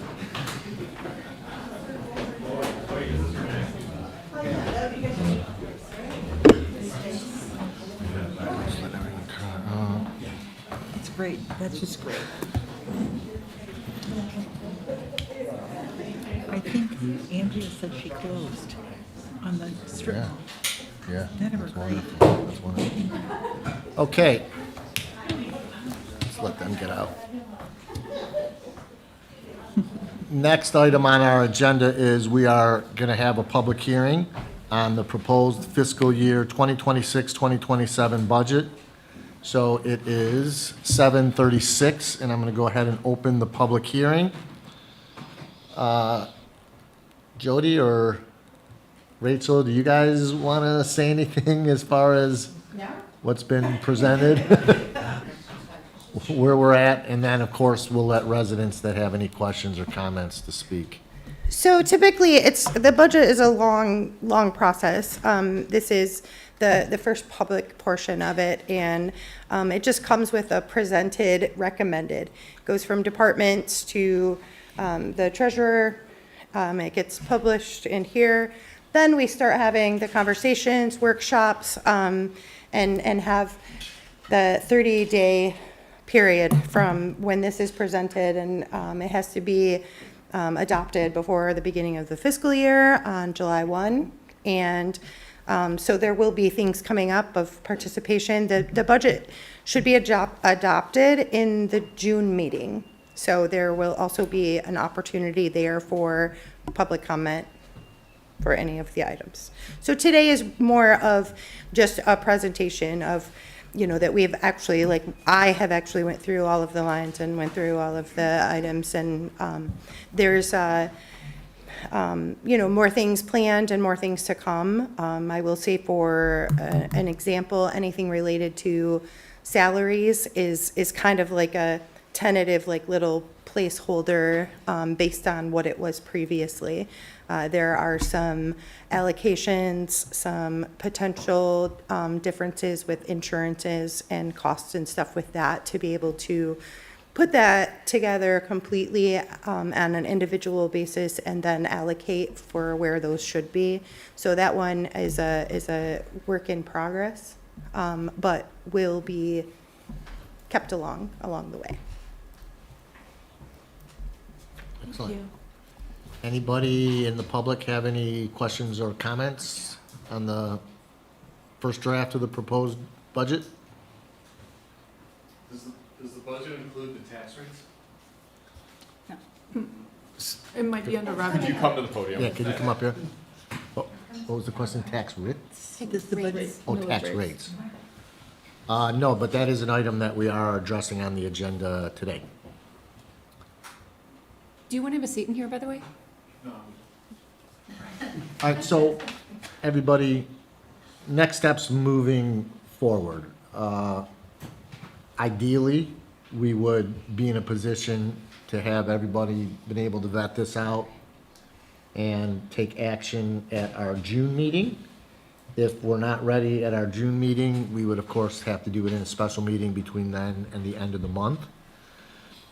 The next question is, do we want to have any type of communication or, I guess would also have to be a special meeting with the public in order to allow more questions answered, or do we want to have another subcommittee meeting? What do you guys want to do between now and June in order to make sure everybody's had a chance to vet this out? We've never met Ask on Jody. What's that? this. We've never met on this as a finance committee, so. But no, I get that. So we just meeting on the preliminary, we have not as a group looked at the entire budget, so I would suppose in the next, We have a meeting meeting Wednesday. Yeah, there's a we have one. Yeah, already. 1:45. Okay, it's in my Right, book, 1:45. okay, The finance committee meeting, right. right? So, I guess if anyone has questions specific to the budget, one, you could get it to Angelina or Pam or myself to ask at the subcommittee meeting. And I guess if we don't have enough, we're not in a position to, take action. Yeah, I guess I would ask, like, if you brought up salaries and stuff, if maybe you shoot the HR committee, like, an email and just, like, so they can vet that, or is that what you're talking about? Like, you want them to look at it, or you're No, just saying? you No, kind not of- at all. I'm saying that collaboratively, we don't have, like, what our actual costs are going to be Oh, for all okay. of those items yet. There's Okay. a lot of things that are, like, that have been looked at, and some different item, like, You just, like, gave a estimate of your best, to your best ability. this is kind of just where it was. Yeah. And like, this is a basis from previous numbers, not specific to that. Okay. Once those items are finalized and stuff, because of allocations, I usually prepare a budget with the positions and costs associated with that position to go along with it, so that you don't have to hunt for the salary items when they're allocated into different departments. Yeah, thank you. But that's the kind of stuff that I'm saying won't be present quite yet. I have a question. So we're still in the public hearing, and I'm asking in part because I suspect not many have had a chance to look at the budget yet or react to it. I wonder if you would comment on the revenue number of about 2.5 million. How confident are you in that number for the next fiscal year? For the revenues, they're, Yeah. I mean, I would say I'm fairly confident, Okay. but it's also, government that's depending on a whole lot of other government. Got it. And It's so for- things can for happen, discussion, yeah. but yes. So you wouldn't see it going much higher than this? Oh, no. Okay. But you wouldn't see it going a lot lower, which is more what I'm worried about? I mean, it could, depending on like Krieger House rental, like those are just estimates. No, Oh, this is we're talking about revenues. revenues. I'm talking about, so let me clarify my question. So this is a public hearing. People come to this, a lot of people probably are listening on TV or will watch this. We've talked about our financial cash problem. My question really is, given all of the caveats that you've mentioned, which is this is a pass at the budget, a lot can change. What do you, could this number change in either direction? If so, what are your thoughts about how much? I mean, state shared revenue can always change. Property tax revenue depends on collection. Yeah. There's, percentages of that, like, it's a, moving thing. Some things can be higher, some things can come in less. Those things can offset each other to where there's not overall a difference. I mean, everything is always possible. Predictions always are going to have, you're not going to have full confidence in a prediction. Yeah. I don't have, any of those kind of skills. Thank you. That was what I was looking for. Just had a, I guess, question for you and then comments for the rest of council. But for this budget, we had to come in significantly lower from last year, and you said you used last year's forecast for a lot of the numbers. So where were we able to make up some of that differential to drop the overall costs? Was there anything major strategy that was employed or not really? Yeah, I mean, just to see where there's things that are budgeted for, that we may need this if this happens, or if this, to eliminate as much of the ifs as possible, and to see at what do we actually need. Did you use any of the priorities that we set to formulate the budget? I didn't see the numbers with any priority. We had a discussion at the legal meeting of how the priorities transpire into the budget and what that process looks like. And how a flow of it goes. We're at a core here, so what the priorities aren't really this is just necessity. And we kind of discussed that at the legal meeting, how seems to be a big differential between priorities and with the priorities list being seen more as a want list. And we're still just on a need basis. I'm looking at page 4, just to be specific here. So in instances where the approved budget activity through a certain date and the projected activity, in this instance, we've got an approved budget for winter maintenance and trees and shrubs sitting at 50 and 40K respectively. I'm just curious, I want to make sure I'm understanding this correctly. So the activity through 6/30/26 is significantly higher for those two categories, though the projected activity still sits at the original budgeted amount. So I'm just curious, in instances like that where we might have seen a spend discrepancy of significance, I know that's not a large number, but am I reading something incorrectly here? So this is page 4 through 10, it's under appropriations. It's the portion, so what it is that we forecasted an amount for 2025, 2026. The amount that we spent to date has exceeded that amount, so we'll have to do a budget amendment. Oh, I thought it was saying still even though activity has been, so I read it as we approved it at this much, activity through this date is this much and this much, the projected activity is still to be this much. And it should be updated in that, and streets, I didn't spend as much time on street budgets because they are what they are, but yes, it should be an updated Okay, figure. so it should be, am I reading that right, I guess, as we're looking through that line item budget? The projected will go up on that one. I mean, the projected is gonna be at least what was spent. I just want to make sure I'm understanding. Okay, thank you. So is our contract for that, it's not a firm fixed price then? We pay per hour labor? Because then if it's a firm fixed price, it shouldn't go up regardless of the year-over-year change. It's not a firm fixed price for, snow or salt.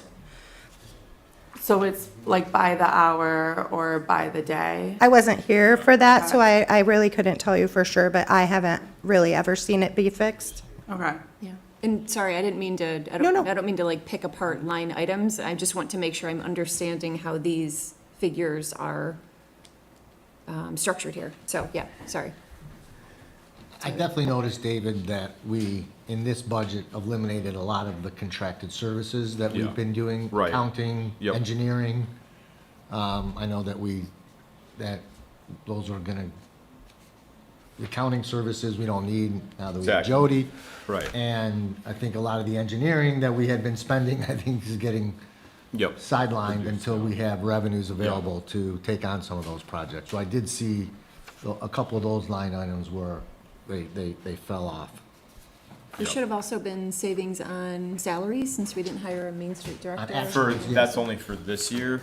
Oh, Yeah, so that's where I think we default back in most spots that where we weren't paying out the salaries for the 2025, 2026. We will be in 2026, 2027. Well, we don't know yet. That's something we gotta talk about. When you go through it, you'll see. Okay. Anybody else? While we still have the public hearing open? Okay, it is 7:49. I'm gonna close the public hearing. And, I guess we'll meet on Wednesday and decide next steps based on feedback at that meeting. Yeah, that was the feedback that I had for council is I went through everything and have questions, but I can also, I can just meet with staff to go over those questions. I mean, I don't. I don't need to pull everybody up to do it, right? Yeah, I mean, if you want to communicate comments, Yeah. I mean, run it through Rachel. Yep. So that Rachel can get it to Jody. Yep. So that Rachel's in the loop, but, yeah, Perfect. that's fine with me. Yeah, it's up to you, probably direct to you, right? Like, yeah. No, send it to. No, I Rachel. mean, I'm just saying it doesn't need to go to finance, like you can. No, if you're a trustee, you have questions, specific items, if that's gonna help us get you or any of us to a comfort level, then, yeah, reach out to Rachel, and between Rachel and Jody, they'll get answers. And most importantly, thank you. This is wonderful. And there's nothing of concerns, it's just me wanting to educate myself. So, fully supportive. thank you, Jody. And we have it earlier than we did last year, so thank you. Okay.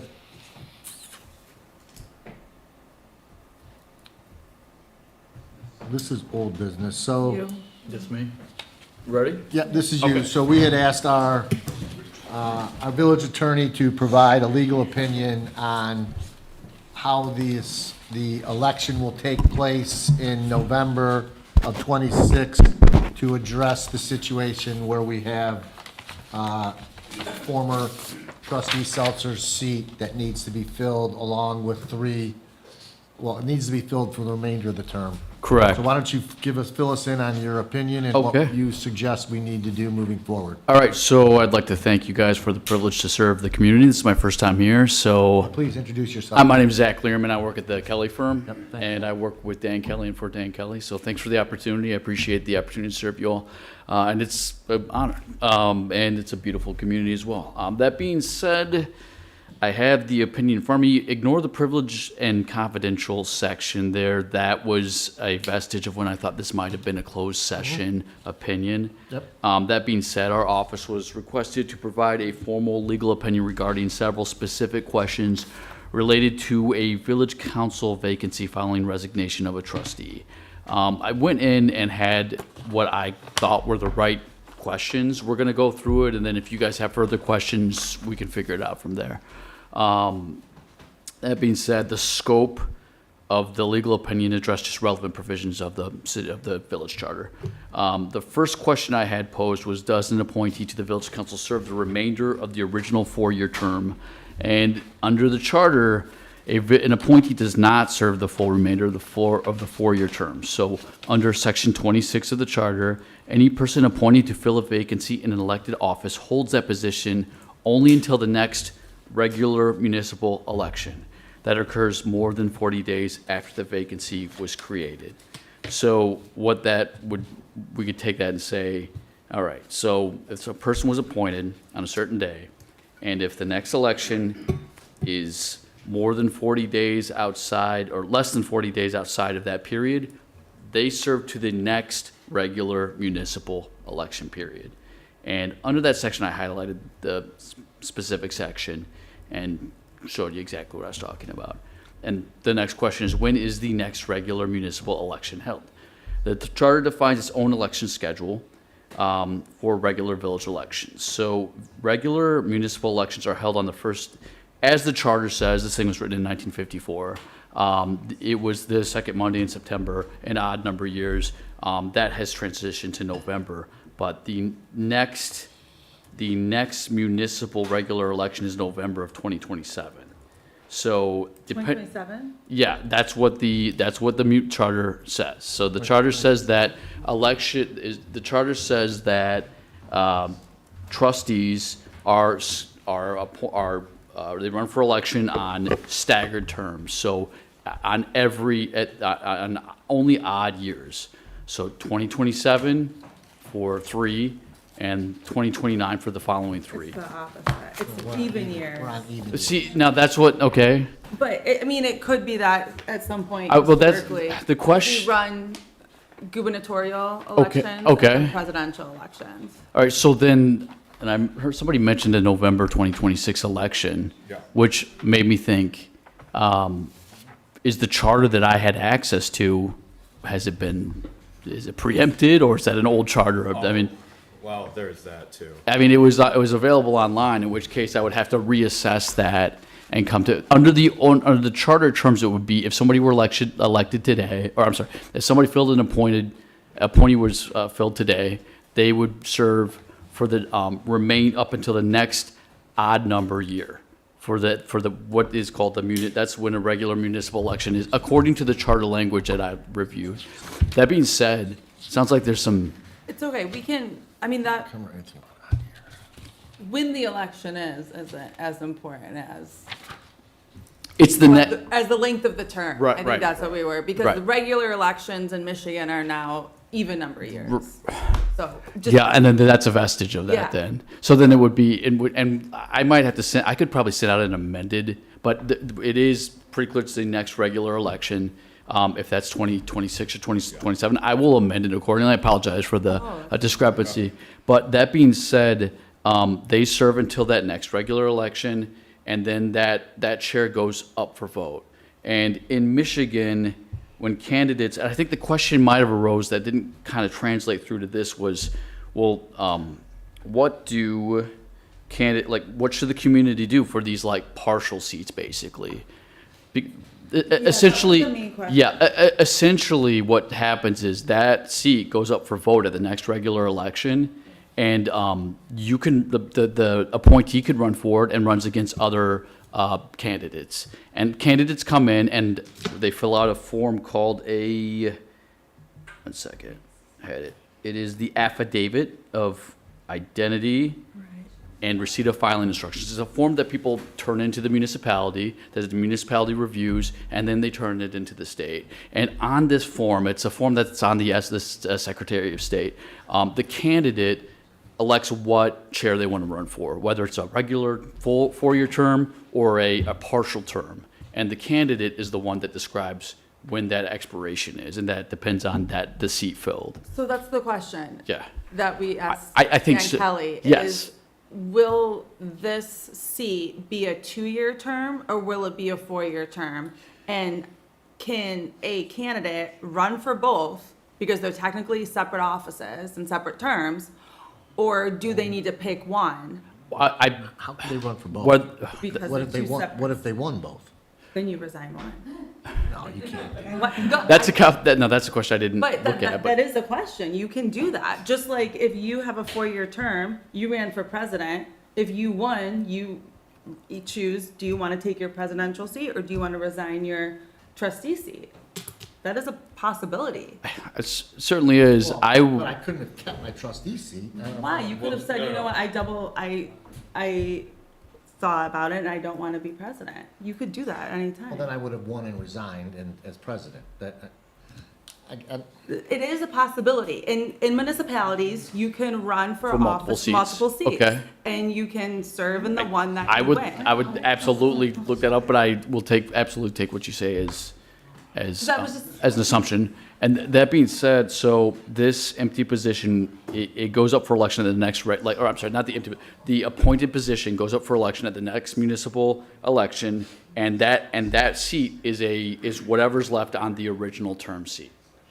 Does that make sense? Yeah. That's what I So if they don't get a full, if you get it and you're the appointee and you run for it and you win it, you get the remaining time left on that. So just to repeat back to you, very clear that you're running intentionally for the remaining time. In this instance, it'd be the 2 years, right? Right. The way that you go about running for that and the way that it will be presented on the ballot is it will specifically outline the duration of that term. Correct. There's a form that candidates have to fill out, every candidate, that they turn into the municipality, which is actually news to me, like I don't know these, I had to figure this intricacies out. It's called Affidavit of Identity and Receipt of Filing Instructions. In that, the candidate elects whether it's a full term or partial term, and they describe the expiration date. Okay. So that phase of it might require a little bit of work with potential candidates that are turning this form in. So apologies for that specific term, though, because I was worried feel like about that. Southfield Township runs our elections, so Yeah. they would have to ensure that when candidates turn in their petition,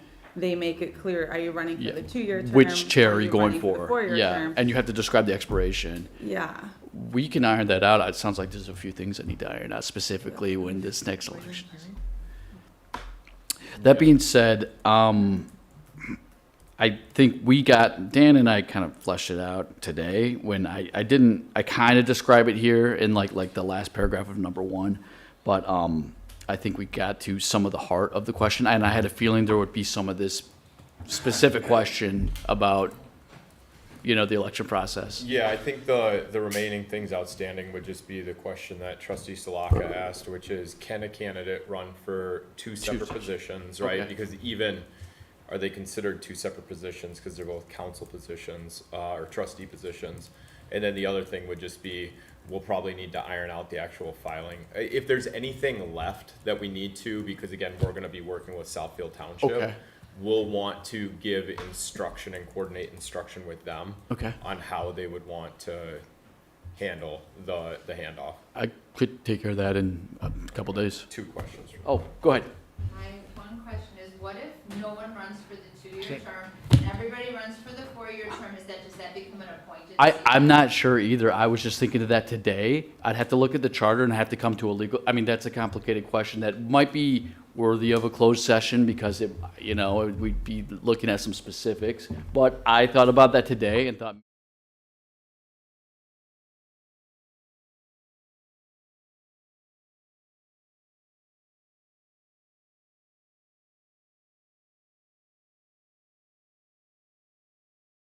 It's 7 members, serving 3-year staggered terms, which run from July to July.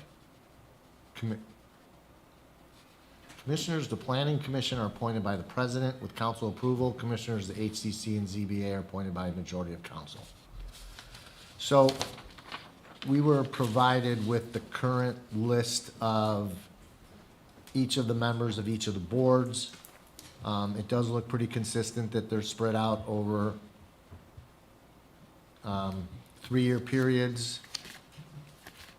On the planning commission, we have one person's term, which is ending in 7/26, but has also moved out of the village, so that seat is already open. And then 2 other individuals whose seats are running up in 7/26. So the question is, when do we post them and when are applications due? Can I jump in real quick? After you're done. Well, yeah, my only comment was gonna be, I was under the impression that we had what we called guidelines for how we dealt with appointments. Are we suggesting that we wanna relook at that process? Or are we confirming that process? What's? Yeah, so I was Yeah. the one that requested that this be on the agenda. Reason for it, I was the previous drafter, I guess, the drafter of the current process for how we do appointments. At the time that we did it, it's been now 4 or 5 years since it was adopted, so I thought it was a good opportunity for us to do a refresh of it, as well as just using empirical examples of what Evan's thoughts on it to give us an opportunity as a council to review it, make any edits to it, work with Evan for if anything's not working to make that in there, add any additional clarity. It's just to kind of put on everybody's radar that I think it's a good time to just refresh this. So the guidelines we had were helpful. The way they were designed, they didn't really allow for immediate response because it was always going to be a 60-day process, never a 30-day replacement. And most of what we have been doing recently has been reacting to people that resigned mid-year or midterm and having people fill in. When somebody's term has expired, oftentimes they ask to stay on, and we've accommodated that. But there are instances where somebody chooses not to stay in their position moving forward. So do you personally want to revisit them and recirculate suggestions to it? Yep. I think what we found was the biggest issue was not when we got lots of people. That was easy. We got lots of people. It gave us time to communicate with them, answer questions, vet them out, and make a recommendation. It was when we weren't getting enough that it became a problem. And then we were saying, well, we don't even have enough applications to fill the seats. We would kick it out another month. So I think we need to maybe have a better process of how we're going to react when we don't get enough. And it's been cyclical. A year ago, we were having 6 people for 2 seats. Now we can't get anyone for a seat. I don't know if it was the process itself. People didn't like getting rejected, if you will, and if they were rejected, then kind of wrote off the process, did not participate again. Even though we asked people to continue to try, that we try and do it ideally on when there's no, when you're good enough or bad enough. It's been more when you applied. If you applied when there were other people that had been applied longer than you kind of went to the top of the list. If that methodology isn't working. So yeah, I think it's a good time to relook at it, but focusing on the areas that we know have been the problems. Can I make a comment? Yeah. Do you want to go first? Oh, go ahead, Pam. The commissions are grouped. I suspect that there are different issues for each commission. The obvious one is how the planning commission is appointed versus the other ones. Do you think you'd be striving towards some uniformity across all of the commissions? So I would not, what you're speaking to specifically is how the process is outlined on this side. Yeah. Not not the process for processing an application, right? So I don't intend to take anything away from the president's authority to put up nominations for planning, because that's the discrepancy between it. It's only what is our process for intake and processing the applications that come in. I agree. Got it, okay, That's the side. thank you. How the residents submit, not how we react. Yeah, a couple of things. I I can suggest is I feel like if we used a fillable form, like Microsoft Forms, instead of like a written PDF, we would get people, we'd get more applicants, it's easier to fill out. And uniformity of what council, of the process. Like when they fill it out, are they getting a confirmation from the clerk? Do they have to show up to the next council meeting?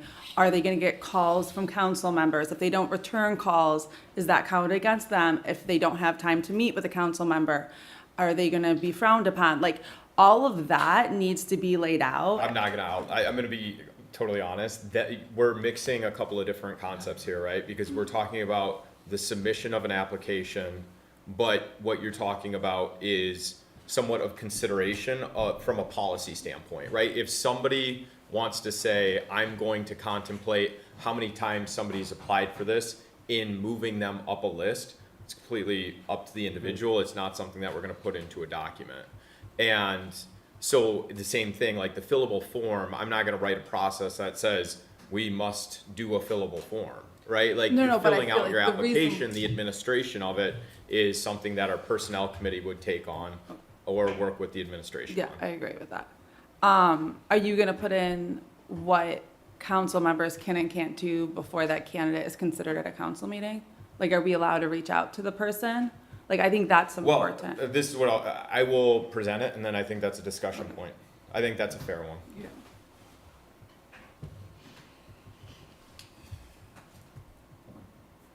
Anyone else? Okay, David, we'll look forward to that. In the meantime, we have, so Did we get anyone? we have Quincy Harrison's seat, which is open right now on the planning commission, which expires 7/26, although we're already in 5 of 26.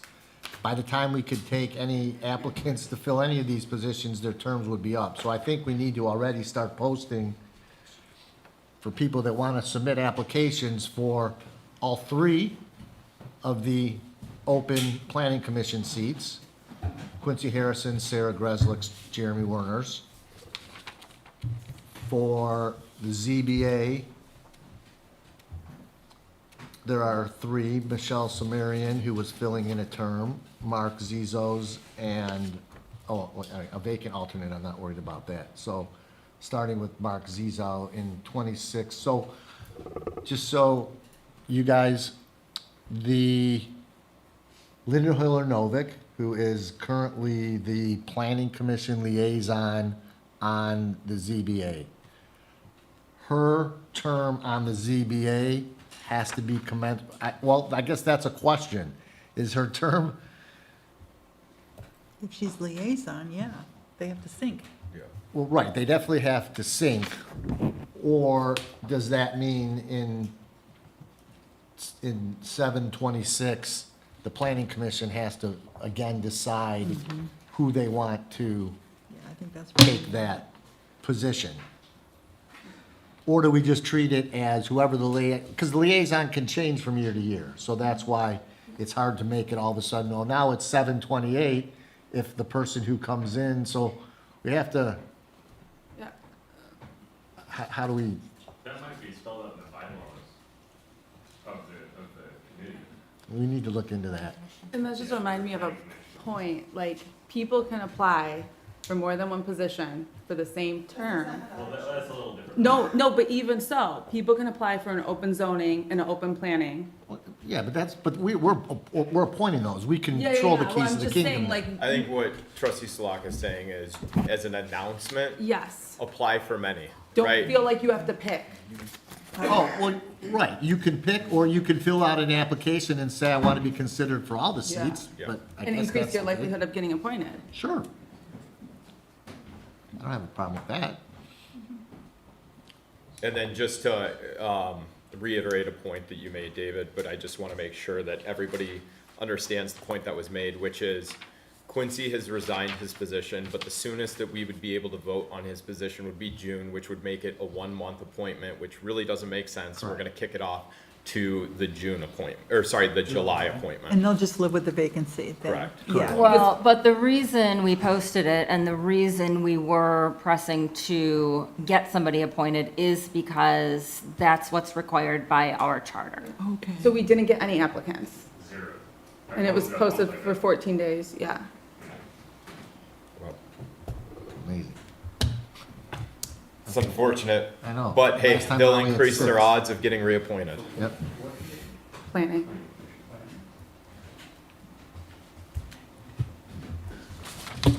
Okay, and then, yeah, there's 3 seats open on the HDC as well. Evan, could you circulate attendance records for, just ahead of our appointments? I do have those. Yeah. I do have those for us. And is there a restriction on someone serving on more than one board at the same time? No.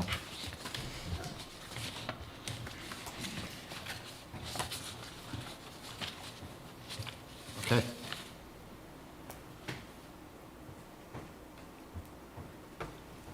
So the next item is discuss next steps on priorities. So we have in front of us the chart that we put together a couple months ago when we all laid out our top priorities in various categories. Rachel assembled it all. We then went through it and came up with what we felt was the majority leaders in, we used about 3 or 4 instances in each category. It looks like what we've now done is broken it down into what can be done through action without necessarily spending money versus what requires expenditure of funds, the latter being things that we would be in less of a position to address right now, but we can address a lot of these items, which were things like ordinance revisions or setting up protocols and things like that. So you want to, Rachel, how do you want to run through this? Do you want to just go through them one by one? What's your plan here? How do you want us to address this? I think it would be easiest to just go through each one by one. I think, though, we should not just count out things that cost money. I think that if we wanted to pick a few things from here that we wanted to start researching grant funding for, that would probably be a good start. Okay. I think that, I think the important thing is that we have priorities. I would like this to be included in a newsletter. Just a Canva script, hey, your council has set these 5 priorities, and kind of put this in a spreadsheet. So when things come on the agenda, they're aligned under this. Because I think it's helpful to always have your priorities in mind. I see governance and compliance. So to me, it's that's why we're so focused on appointments and posting and what's the right way to do things. And we need a written legal opinion because we didn't have something written down to refer to, even though we had vacant council seats for decades. You know what I mean? So keeping that reporting and that tracking is something that we prioritize. So, we need to, I think, keep that in mind when we put things on the agenda and when we have discussions of, well, this is a priority of ours. We said it was, and so we need to start doing it. And I think it's just something that would be cool in the newsletter to be your 5, priorities. Come share your thoughts even.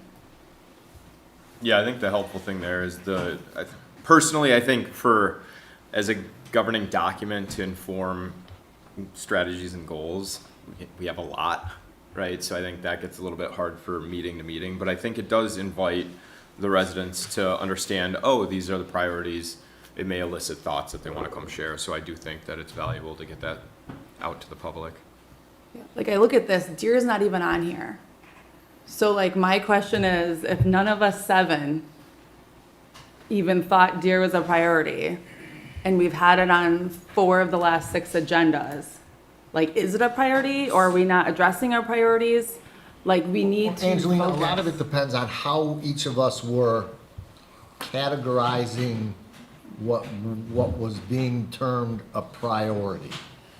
I can tell you that the items, when I was answering these questions, I looked at them more as, what are my priority wants? Meaning, these are something that I would like to see done that we're not currently doing right now. Versus items which aren't wants, but are needs, necessities. You had mentioned at the last meeting, well, nobody said funding our police pension was a priority. Well, we were only given a couple priorities to list, and we were listing items that we thought would be, I don't want to call them fun, but items that we felt would be necessary moving forward. Whether or not we need to fund our pension isn't a want, it's a requirement. We shouldn't have to use up call it a priority or one of our allocated priorities to do something which we already know we have to do. So, Yeah, we just need to be more specific next right, time, so because there was like that's where there's a little infestation. flaw in Yeah. what this came out of it as priorities. Well, I think this is a mix of both, because there was like the rat infestation, there was stormwater stuff, so like there was a mix of needs versus wants.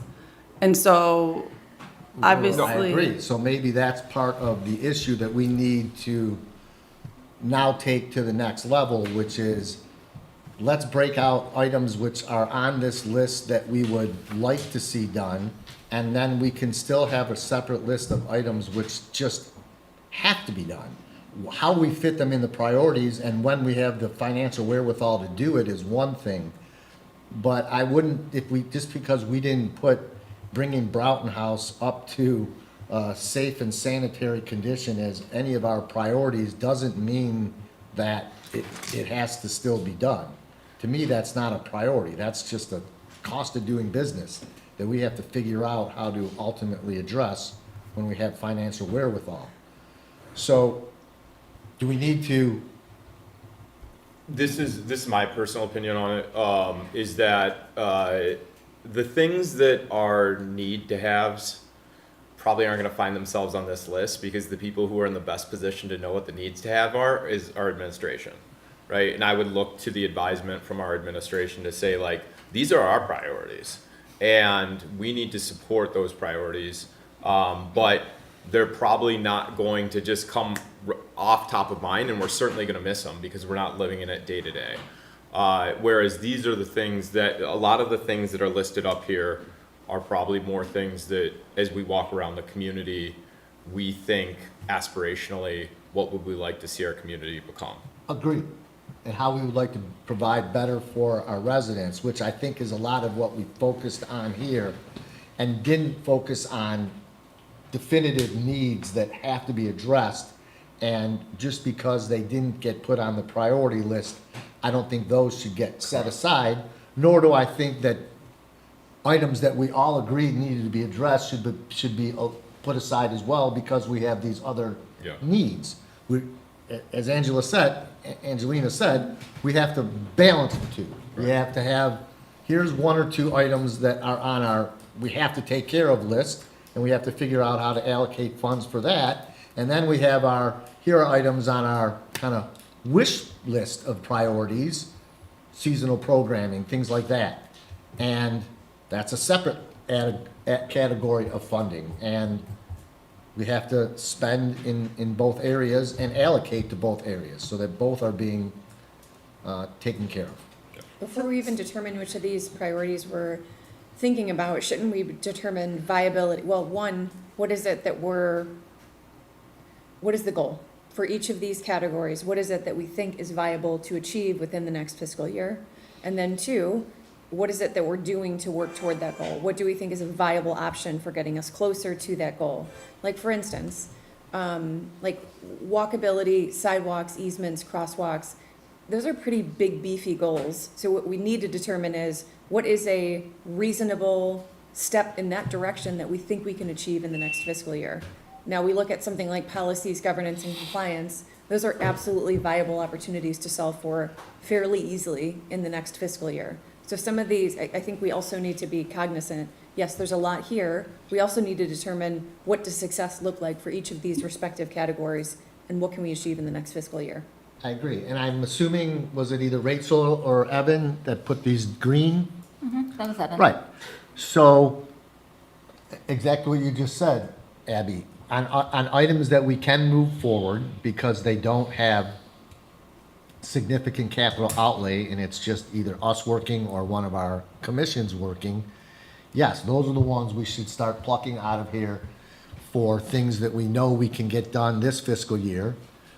I mean, the next step could be, let's take all of the move forwards and decide which two of those move forwards we think as a group should be the first ones to move forward. Well, I think even before that, you say, again, what is it that we're hoping to achieve within this time frame?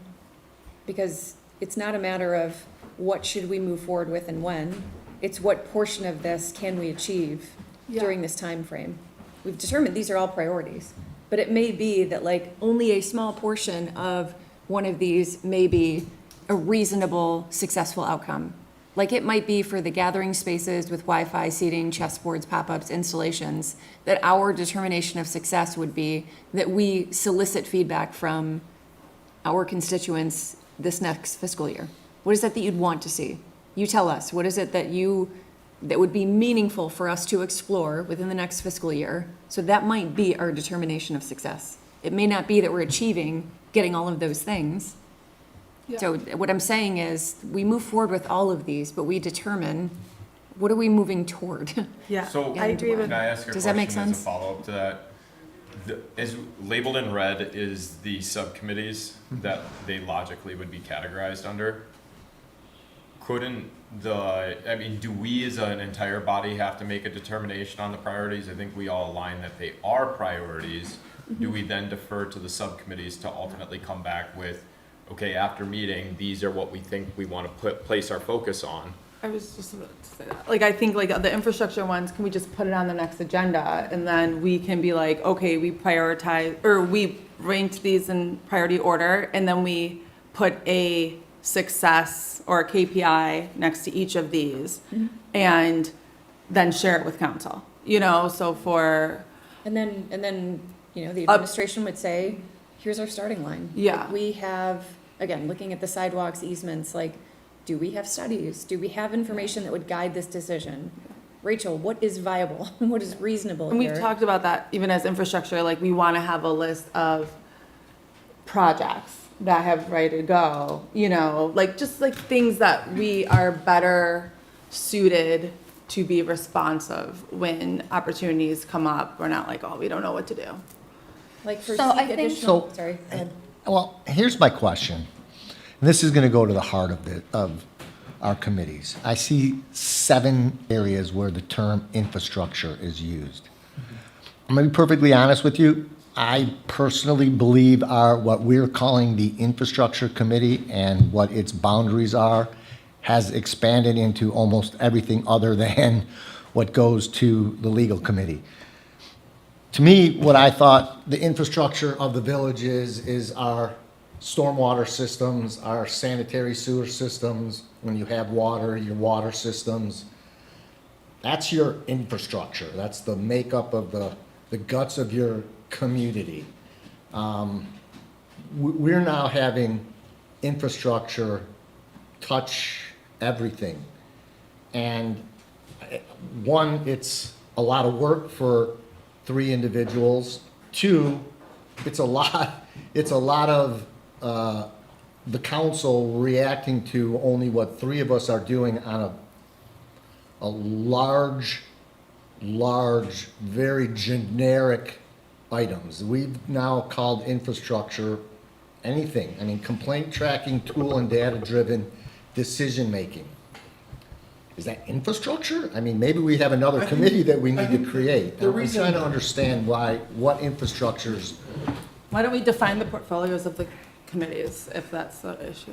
Yeah, But I don't have a infrastructure pro- I wasn't don't infrastructure. have a problem with it. It Yeah. just seems like a lot of work for 3 Infrastructure individuals was to sidewalks. be going like, infrastructure was the streetscape And committee. it was the evolution of the streets. That no longer needed to be called streetscape because we finished it. So like sidewalks, downtown planning was an infrastructure. I think the infrastructure under governance It was is more communication, right? internal ops. So Yeah, so we can have an maybe internal ops infrastructure needs committee. to be bifurcated a little into community engagement type stuff, community enhancement type stuff, versus true infrastructure, like our stormwater drainage problems and our residents that are complaining about that, our potential public water problem downtown. Do we, are we comfortable with the way our sanitary sewer system operates? That one, probably an area we don't have to do much with. The county pretty much so handles that. It is what it is. But that's what, and I'm not suggesting that the people have to change. It just seems like that's putting a lot on one group of individuals to have to try and tackle. And maybe we need to split up what the infrastructure is doing to help get a little more coverage. Yeah, I agree with, I think the infrastructure stuff under governance, communication, and civic engagement could be like an internal ops committee or comms committee, I kind of agree. if that's what you Those are want. weird infrastructure things. The other one sort of are infrastructure. I think it was because- Sidewalks, walkability, programming, Hard things. I think hard The things. only I'm just remembering when we had the session, we were talking about things like a smart board or software investments by the village, and that was how it got lumped into infrastructure. Now, I hear your point, David. I don't think it necessarily needs to stay there, but I just think that's how it got there in the Agreed. first place. No, I'm not complaining. It's sort of just become a catch-all Yeah. for everything left over. And just looking at it in front of you, 7 out of 9 items shouldn't have to be allocated to So if one someone group. on this council wants to take the meeting technology, the tracking, and the honor engagement, Well- they could. I was gonna take it just because I'm really desperate to get better technology in this room. I would like to make a comment, because I really appreciate the discussion that's happening right now. I wondered if the underlying assumption here is that everything that we're doing needs to be owned by a subcommittee or a committee. And I hadn't really made that assumption, because we have a village administrator who has a staff. And I think I'm actually thinking about what you said, Angelina, about defining the portfolio or defining the purpose and the lanes in which each of the committees and subcommittees actually operate. We know what Planning Commission does, we know what Legal does. Finance Committee has drafted a purpose statement, and that's pretty clear. A year and a half ago, the HR Committee started the process, but got interrupted because of the need to keep going, to deal with recruiting. But that seems like a worthy thing for committees to do, so that all of us, I'll speak for myself, so I would know what each committee needs to do. So there's really two, it wants to do is chartered to do by the council. I don't see a committee as a management committee, but what are they then? Right?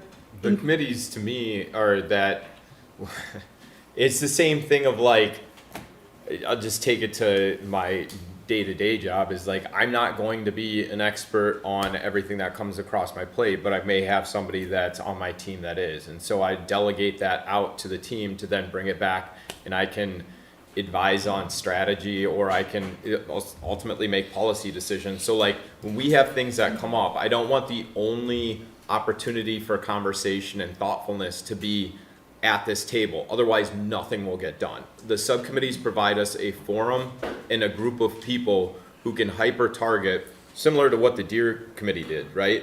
They went, they sourced the information to come back with proposals, and ultimately, that's where I even said, I think previously, I think that anything that's voted on to be escalated up to council unless it's a unanimous decision, I want to hear from both sides, because I want to be able to understand what was the dialogue that was happening to help inform my policy decision. But ultimately, I would love something to be more delivered to me so that I'm not sitting there going, well, I need to dive in on every single issue. There's just not enough time either here or just within each of our days. Yeah. I think that some things may not need to go to a committee. Some things can be handled in Rachel's office. 100%. Like, I think that complaint tracking tool is perfect for the administration, right? Like, ultimately, we can ask the question, when somebody calls in, how are we logging a decision? And if the answer is a piece of paper and a pen, then it's like, okay, well, do we as a policy standpoint want to make a financial investment as a priority to get some sort of technology so that they can establish a process? We don't need to dictate what their process is. Yeah.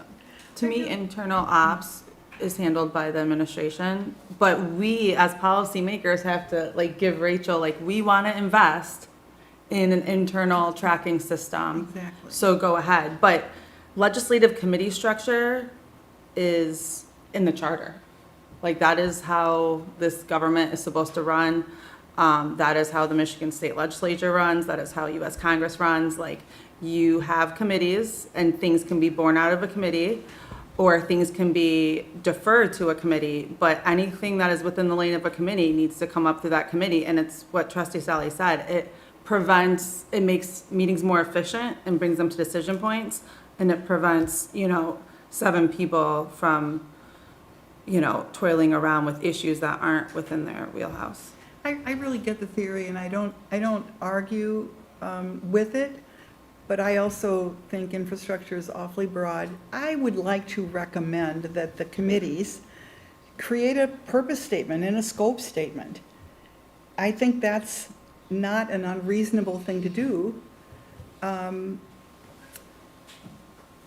as a trustee, I would like some input into the 7 or 8 things up there that the infrastructure committee currently owns.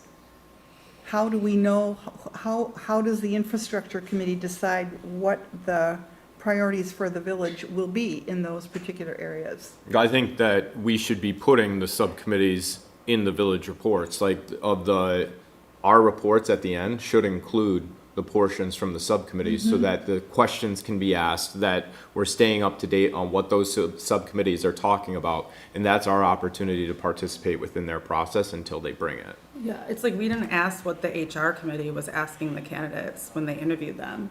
The finance committee didn't even see the treasurer before it came to council, and that's a financial, so like, you have to give some of your, you have to give away some of the control, like, and just defer to a committee. Like, that's just how it is.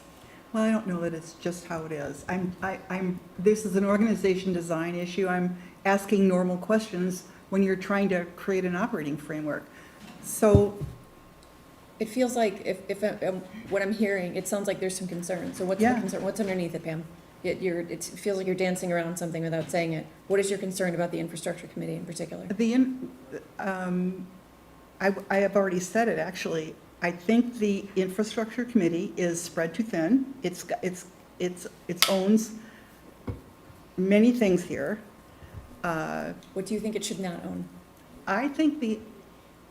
I would like to know what the people who are on the infrastructure committee see as their focus, their role, their scope of authority. I think that should be true for each subcommittee or committee. The planning commission is legislated by the state. It's easy. We've declared it for legal committee. It's really to be consistent across the committees if we're going to operate with a strong committee structure, supporting the priorities of the village and moving them all forward. I totally support that idea. But I do think definition and clarity about role and lane is a reasonable thing to do for the committees. To address your question directly, Abby, I think that the infrastructure the last time we actually talked about what the infrastructure committee did, it was really about streetscaping, the follow-up, getting, continuing the start of the streetscape work that no longer needed a streetscape committee. I thought that was a brilliant idea, and it's morphed since then. So, let's just figure out what the infrastructure committee's scope is, that's all. No, let's figure out what all the scopes are. Yeah. think we agreed. go through Yeah, all the Like scopes. Jody was saying that she went over the budget and legal, but you don't see a problem with that. I'm sorry, what? No, I mean, no, just that you brought the budget to legal. I don't see a problem with it either. I'm just saying, like, not you brought the budget, but that you talked to legal about things in the. Okay, let's that's not totally deliberate over that. You're reasonable. losing the point. Like, I feel like you're not on the infrastructure committee, and so you're worried about it. No, I'm not. No, Angelina, that's not it. Angelina, look, if you ask me, there are 5 columns up there. The 2 columns in the right that talk about infrastructure, those are all infrastructure items. They're tangible things that you can touch, you can feel, you can go out and create, you can build, you can enhance the community with. The 3 on the left aren't, to me, infrastructure. We've already said that's. Understood. fine. So you asked for nobody's saying that they should be on infrastructure. The infrastructure committee can stay how it is and can continue doing what it's doing. We're just, I think Pam and I both are saying, the infrastructure committee spread way too thin. It's become a catch-all, and we need to bottle the edges on what is the infrastructure committee. And if the infrastructure committee themselves wants to be the first to take a crack at a statement on what they believe their purview is, that would be great. And if you can come up with a purview that's touching all 7 of those things, then that's wonderful. But that's going to be pretty Sorry, dramatic. I know you want to jump in. I just have one last point. I don't think one subcommittee is going to be the guinea pig for running this thing. I think we have to go and set a firm date where each committee is responsible for turning in the scope and documentation, because we need to have a holistic view. We can't have, that's how we'll be able to identify gaps, is to say, here's where one starts and one ends. The next time each of our groups meet, make sure you're focusing on getting that list written. Sorry, let me clarify what I List said. written. You had said that you talked to legal about how the priorities go into budget execution. Correct. Yeah, so I'm just saying that there are times where you discuss things in committees that might not be strictly in their purview, and that's okay. Because that's just the nature of committees. Some things ebbs and flow. It's not like, wait, we didn't talk about it in finance, we talked about it in legal. It is what it is. Like, you said that you want to know what our priorities are, who's on infrastructure. That's a different thing of setting the scope of infrastructure. I said both, actually. I Okay, said so- scoping out finance, legal, infrastructure. What else do we have up there? HR?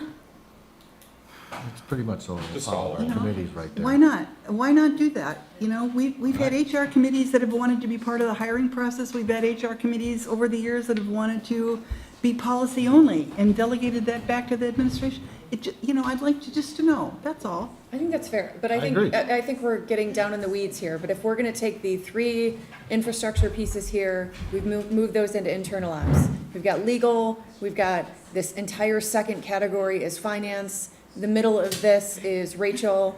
There are only 4 items on that are designated to infrastructure remaining. So I think Most of them are the same. and we are Agreed. splitting Agreed. And hairs that here. term you just came up with, internal operations, that's a Yeah. great category Right. for things like those things on the left, I which is just how feel does, like we are how splitting do, hairs on this discussion. Can we move on? 100%. So will that satisfy? yeah. I think what will help a lot is once we adopt a capital improvement plan, all of this will be a lot easier. But right now, we don't have the structure. So what you have is just a bunch of things that you're trying to figure out what to do with and how we would do that. But if we had an appropriate CIP, this would be a lot less of a discussion. So I think really that's where we need to focus our efforts. And I will work with my staff to do what I can from this list, and then we can revisit other items. So, and I'm gonna let it be, but you guys have used great terminology. Capital improvements, to me, is more what infrastructure should be focusing on. And the category you created, I didn't do it. Well, whoever the internal whoever came up with the idea of internal operations, that's a great idea. Well, Rachel, and if Rachel wants to have a subcommittee that she worked with in that area, I don't think, all we're saying is we thought infrastructure had too much on its plate, let's split it up. And that's all that we were getting at here. There's no underlying nefarious, somebody wants to be on a commission that's not on it, it's just, Trust it me, seems if I like. wanted to be on something, guys. We would hear about I would it. say it. Right. I So, don't. I right, left high I think it school was more years ago. just splitting it up, and I think we've done a way of doing that right now. And if each of the committees can come up with their statement of existence, that would be great. There's nothing in the charter too that prevents committees being created. No, there So if like No. we need to create a comms committee or whatever. 100%. All right, we're almost on hour 3. Are we good? Yep. I don't mean to time check us, but let's keep rolling.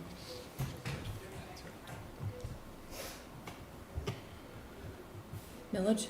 Yeah, I mean, there's an opening on the planning commission, I think we've already announced that.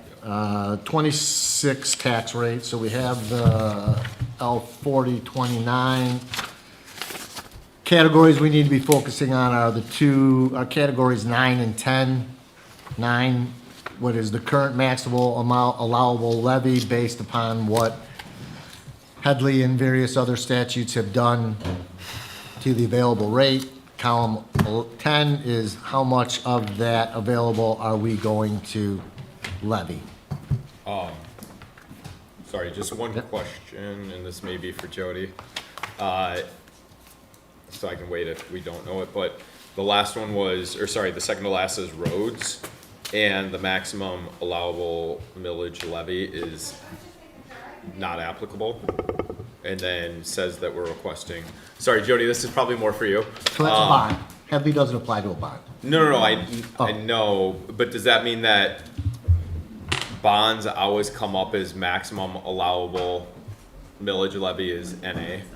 What was the Yeah, no, you're beginning good, part you're of it? good. So That one it's, person was here that was wanting to talk It's about okay. tax rates, so I went to see if he was still on. Yeah, no, sorry about that. The second to last one is roads, and then under roads for column 9, which is maximum allowable millage levy, it says not applicable, and then on 10 it says 2.48. That's because that one was as a special assessment. Okay. It's the type.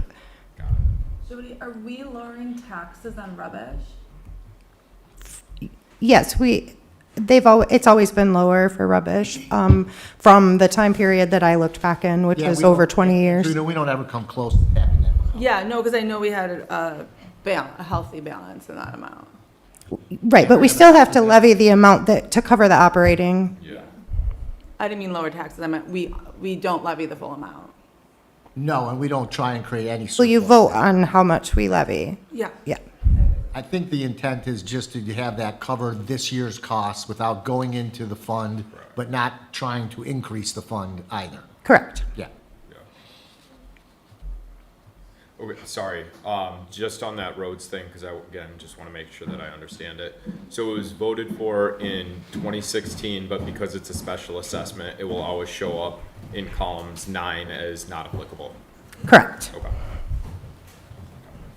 And special assessments are not subject to rollback. Right. Yep. Is there a length of time that special assessments have to be within? It just Depends how you set says it up. expiration That date. was, we set that up as a 15-year bond. No, I know, I mean, is there a maximum? I don't know. This is the first time I've ever done this. This is typically an Most assessor's communities job. don't go much beyond 20 years on any type of bond allocation because there aren't many things that last beyond 20 years. We've been using 15 years for roads because we've generally found that to be the life cycle of them, and after 15 years, they're starting to get a little beat up. Although I must say, our roads compared to our sister communities are phenomenal. You drive through Bloomfield Township subdivisions, West Bloomfield They're really subdivisions, it's like a war zone.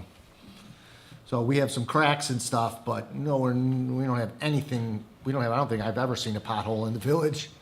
And you can't drive through a subdivision in our surrounding communities. So we've definitely done a good job in redoing our streets as needed, and we'll revisit it again in 2031 to see if it's needed.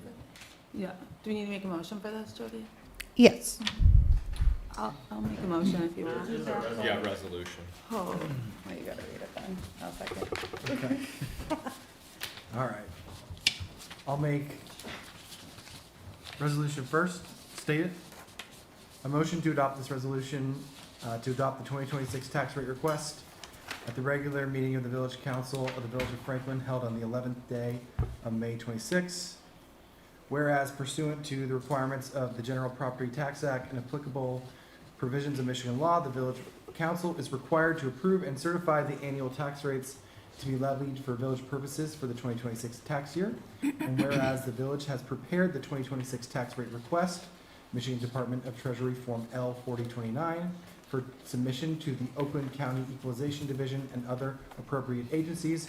And whereas the Village Council has reviewed the proposed 2026 millage rates and find them to be necessary and appropriate for the operation of the village and the provision of municipal services. Now, therefore, be it resolved that the Village Council of the Village of Franklin hereby adopts and approves the 2026 tax rate request as set forth on Michigan Department of Treasury Form L 4029. The following millage rates are authorized to be levied on the 2026 tax roll as requested to be levied July 1st, 2026. Read them. General operating, 3.4106 mils. Fire, charter, 0.8786 mils. Fire, voted, 0.4959 mils. Library, 0.5856 mils. Library, 2024 voted, 0.1974 mils. Rubbish, 0.7985 mils. Roads, 2.4880 mils. Police, 0.3664 mils. The village clerk and village president are authorized and directed to sign, certify, and file the 2026 tax rate request and any related documents with the appropriate county and state agencies. All resolutions or parts of resolutions in conflict herewith are hereby repealed to the extent of such conflict. The resolution shall take effect immediately upon adoption. I'll second the motion. Any discussion? I have a discussion question. Looking at the library millage, my understanding was that the library it does not currently levy at the maximum. Is that true? No. No, it's in the sheet. Maximum allowable, 0.5856. Amount to be levied, 0.5856. Maximum allowable, 0.1974. Amount levied, 0.1974. That's what I was referring to. I was in a conversation with Rick David, who just left, and he told me that they weren't levying the entire amount, the last opportunity they had. I'm just checking out a conversation, wondering if I was hearing things. So, is this an increase, or is this? In what I just read, Yeah, the rate in the resolution is 0.1974 mils. yes. I mean, I understand what is written here on our form. Yeah. Hello, I have a question. Yes. And I just don't know the answer to it. We're approving the millage levels, the levy? Yes. Are you folks currently levying the maximum? The library. The The yes. library. Yes, yes. I thought you had- misread it. Oh, We're living the maximum. is that a new? Is that new? The second Because I line. Thought well, you had said. The original millage was from 1973, Yes, and for 50 years, and as you see, it started at 1 mil. And Yeah. it went down to 0.58. right, yeah, And so in 2024, the voters approved a 0.2018 millage right. in addition. Which was not the maximum you could have levied. We could have gone we could have gone up to one full mill again, but we chose to only go to 0.8. That We would went have been a rollback. That would have been a Headley rollback. No, our council told us it wasn't really a rollback. It wasn't a rollback. It was an actual new millage. That's what you chose to do, instead of a rollback. They advised us that's the way it should have been done because of the perpetuity on the. So we did go, we're at full, so we raised another $90,000. Okay. This millage would get us that. But it went up to 0.8 Yeah, before Headley came to us again this year and dropped it down. okay. So we could have gone for the full 1. I think with the voters, we decided just to go to the 0.8. And they were kind enough to vote it 2-1. So what we're approving now for the coming period is actually more than you are levying now. Is that a true statement? No, we got, the millage went up last year on the tax bills, so we're just asking for a continuation. It's gonna be less, millage will be less than last year because Headley. Because, okay, We're down whatever, the 98.98%. all right, So we're down 1.5% almost okay. of what we assessed last year. So, But this is your intention? All right, thank you. Thanks. Thank you. thanks. Thanks for that. Okay, any further discussion? All right, we have a motion on the table. All in favor of approving the 2026 tax rate request, say aye. Aye. Opposed? All right, motion carries. Recommend sign ordinance review and revision to Planning Commission. So Angelina had raised this last meeting. Where she identified a unique situation that there happens to be 4 candidates this year. So the question is, do we want to send the Planning Commission to relook at the sign ordinance and most particularly the number of allowable temporary signs? I don't think it needs to go back to planning. I'm like thinking about the 9 blight ordinances that we sent them 6 months ago that we haven't had much traction on. So I'm thinking like if this council can just, I would keep the language and decide if we want to change it or add to it. I was looking up other neighboring communities, how they restrict signs for time, space, or time, manner, and size because of the SCOTUS opinion. And kind of just make it simple instead of it going back to planning and then interfering in their priorities. What is the suggested change? I can tell you, I sat on Planning Commission for this, I chaired it. How long did it 10 months? But it was a complete overhaul. Well, it was a complete overhaul, but Yeah. we No, we that's what I'm spent, saying. yeah, it was the sign ordinance was a complete overhaul. We spent easily 3 meetings debating how many signs is appropriate. Should it be 2? Should it be 3? Should it be 5? Should it be 1 million? Should it be unlimited? Should it be 1? 3 was just what came up, was just what was the general thing that came up. What you can do is direct the village administrator to draft a text amendment to the signs ordinance to just make this simple revision, bring it to planning commission for approval, and then bring it to you to. I agree with that. I'm not suggesting that we have to have the planning commission vet it out. The question is, this seems fairly like a knee-jerk reaction. Like, we've been operating with the number of signs that we have. You get 3 signs if you're a corner lot. You get 4 signs. This year, we happen to have a unique situation where there's 4 trustees available, so do we have to create an extra sign to be available so that you could have all 4 candidates that you want to support out at the same time? I mean, you could have, if there's 4 you want to support, you could just have 3 feel signs like up. the 3, when I looked it up, it was saying that having a numerical restriction on number of signs is a little outdated. I mean, I think 3 is very limiting, like some cities don't have any. It's time, place, and manner, like 60 days before an election, you can put up your signs. No, you can't do that. Yes, you can. That is 60 days before the event. That is how you can. No, you can't. If you're reading ordinances that are the communities around us, they're all illegal. Our Some of them are, ordinance is some of them aren't. Ours is the only one. Time, place, and manner. You cannot have to read the sign to determine the amount of time. So if you're saying it's because it has to do with some election cycle, that is illegal. You can't read the sign to determine that it's a political sign, to then determine that, because during the season when you can have 4 political signs out, you can also have 4 temporary signs out that say, my daughter graduated, my son's a king, all of these. You can't have both. What do you mean you can't have both?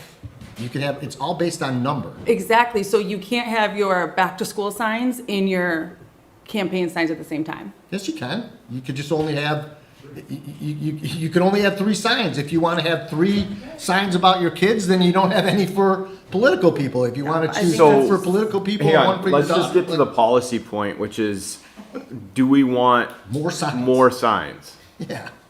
Because, and truthfully, one revision that I want isn't even about, like, technically it's kind of about the number, but the concept of a corner lot affording an additional sign is something that, from a policy and potentially a First Amendment perspective, I take issue with, because you could have 4 like, you're essentially reducing the amount of somebody's expression, whether or not they're on a corner lot, right? Because one person is allowed to express potentially three views, compared to somebody with a corner lot is potentially allowed to express 4. So that is one amendment I would just look to change on this to begin with. But the overall fact that I think we just need to decide on, and we can maybe do it tonight, is how many we need. Yeah, I feel like it should be more, like, if you're doing Happy Birthday David, right?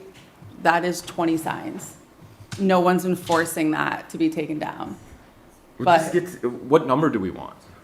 Like, you that's could say what, unlimited or 6, I think a half dozen. Oh my God, every house having 6 signs on it? You also have multiple village requests out there, ballot questions that they deserve their own sign. This doesn't need to go to the voters. Is that what you're saying? no, what I believe, Oh, that's what I was thinking too. Like, if people want to support the police, they want to be able to put up a sign. Like, Right. I honestly don't think we should restrict a resident's right to express themselves, whether they want to vote for the police, or whether they want to vote for a candidate, or whether they want to say, my kid graduated from University of Michigan. No, Like, not. We're you just can, saying how many times can you? right. and I think 3 is restrictive.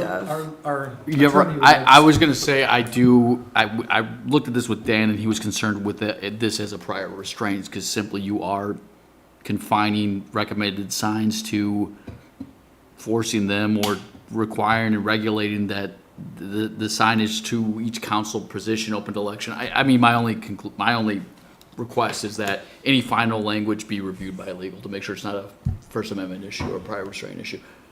Yeah, to me, this isn't about the upcoming election. That was a genesis for the discussion. I think 3 has always been restrictive. Like, I think that you can put up 17 inflatables for the holidays, but you can only put up 3 signs. Like, it doesn't make any sense to me. And we don't enforce it until campaigns come, because there's houses with multiple signs for years, and then come a campaign, it all of a sudden gets enforced. And so that selective enforcement is illegal, but it's because no one complains about them until an election comes. So you're saying unlimited, so Or theoretically. 6. We'll just make a motion for something, and then we can have a discussion, and you can amend the motion. So one I'll person move can to- just put up 6 vote for Jim signs, one next to another, next to another, next to another. next I mean, to you could say another. the same thing about 3. One You could say person the same thing can about put 4. up- I understand that. 6, but- I love but the 3 police was sort of signs. a random number that went through this whole, should it 2, should it be 4, should it be 6, and that's fine. You guys want to 3 is revisit it? arbitrary, is what you're saying? 100% it was Okay, so arbitrary. 6 Any can number's be just as arbitrary. arbitrary, okay. But it was based upon the fact that if everybody had it, what would our village look like? I mean, people have 6 cars in their driveway, people have 6, garden flags. All right, someone want to make a motion to, you want to make, Angelina, you want to make a motion? Make a motion. Yeah, I'll move to expand and standardize that every home in Franklin can have 6 temporary signs on their lawn.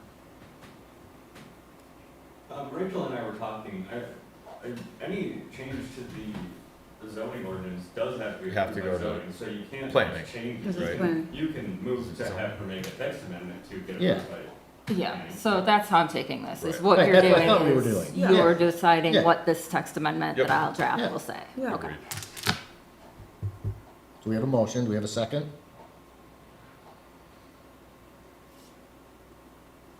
Feels like a trap. Yeah, I mean, just, gonna say. sure, second, so that we can have a discussion. Okay, further discussion? Yeah, my suggestion is, because we already contemplate 3 or 4, let's just strike the variation between a corner lot and expand it to 4. That's what I propose doing, so I would request an amendment to your proposal. I'll modify my Well, motion. hold on. So we had a motion, it failed, didn't get support. Are you making a new motion? I got a second. No, I seconded Oh, it you so I can seconded open it up for All discussion. right, so now we have discussion, so, all right, I'm sorry. So you guys are gonna amend the motion then? I'm Collectively? seeking to amend the motion. Why can't we designate like category of sign instead? Yeah, it's There's so something there's important. no- Yeah. Yeah, it's I think that would super be limited. Man, you wreck everything for us. No. Lawyers, I worse. have to agree with you, but I believe there are other You lawyers. knew the case law that led I to this. know, surrounded. So do we have to get as prescriptive as a number of signs? Yes. Or can we make this time bound? Did we So already it cover can that? be, Do a timeout it can be number. frontage, like, you can have your sign, as many signs as you want, as long as it's 50 feet, 10 feet, 5 feet. You can do time bound, like 30 days before an event, 30 days after event. You can do size, it has to be content agnostic. It can't, whether it's a garage sale, a baby shower, Let's say they're a coffee sign, they love coffee. Yeah. You know, Which ballots I of all don't the agree candidates. that you can put a time frame on it based on what it says. That's the only thing I disagree with. Well, I'm saying like time bound with regards to an event. If Time, whatever space, it's and manner. advertising, like if the date is on the event, then, or it's advertising a certain event, like it has to be. No, because No. that's content. That's content based. If you have to look at it. The case law says if you have to read the sign to Yeah. determine the answer, then it's illegal. Correct. The sign is agnostic. It is just sign.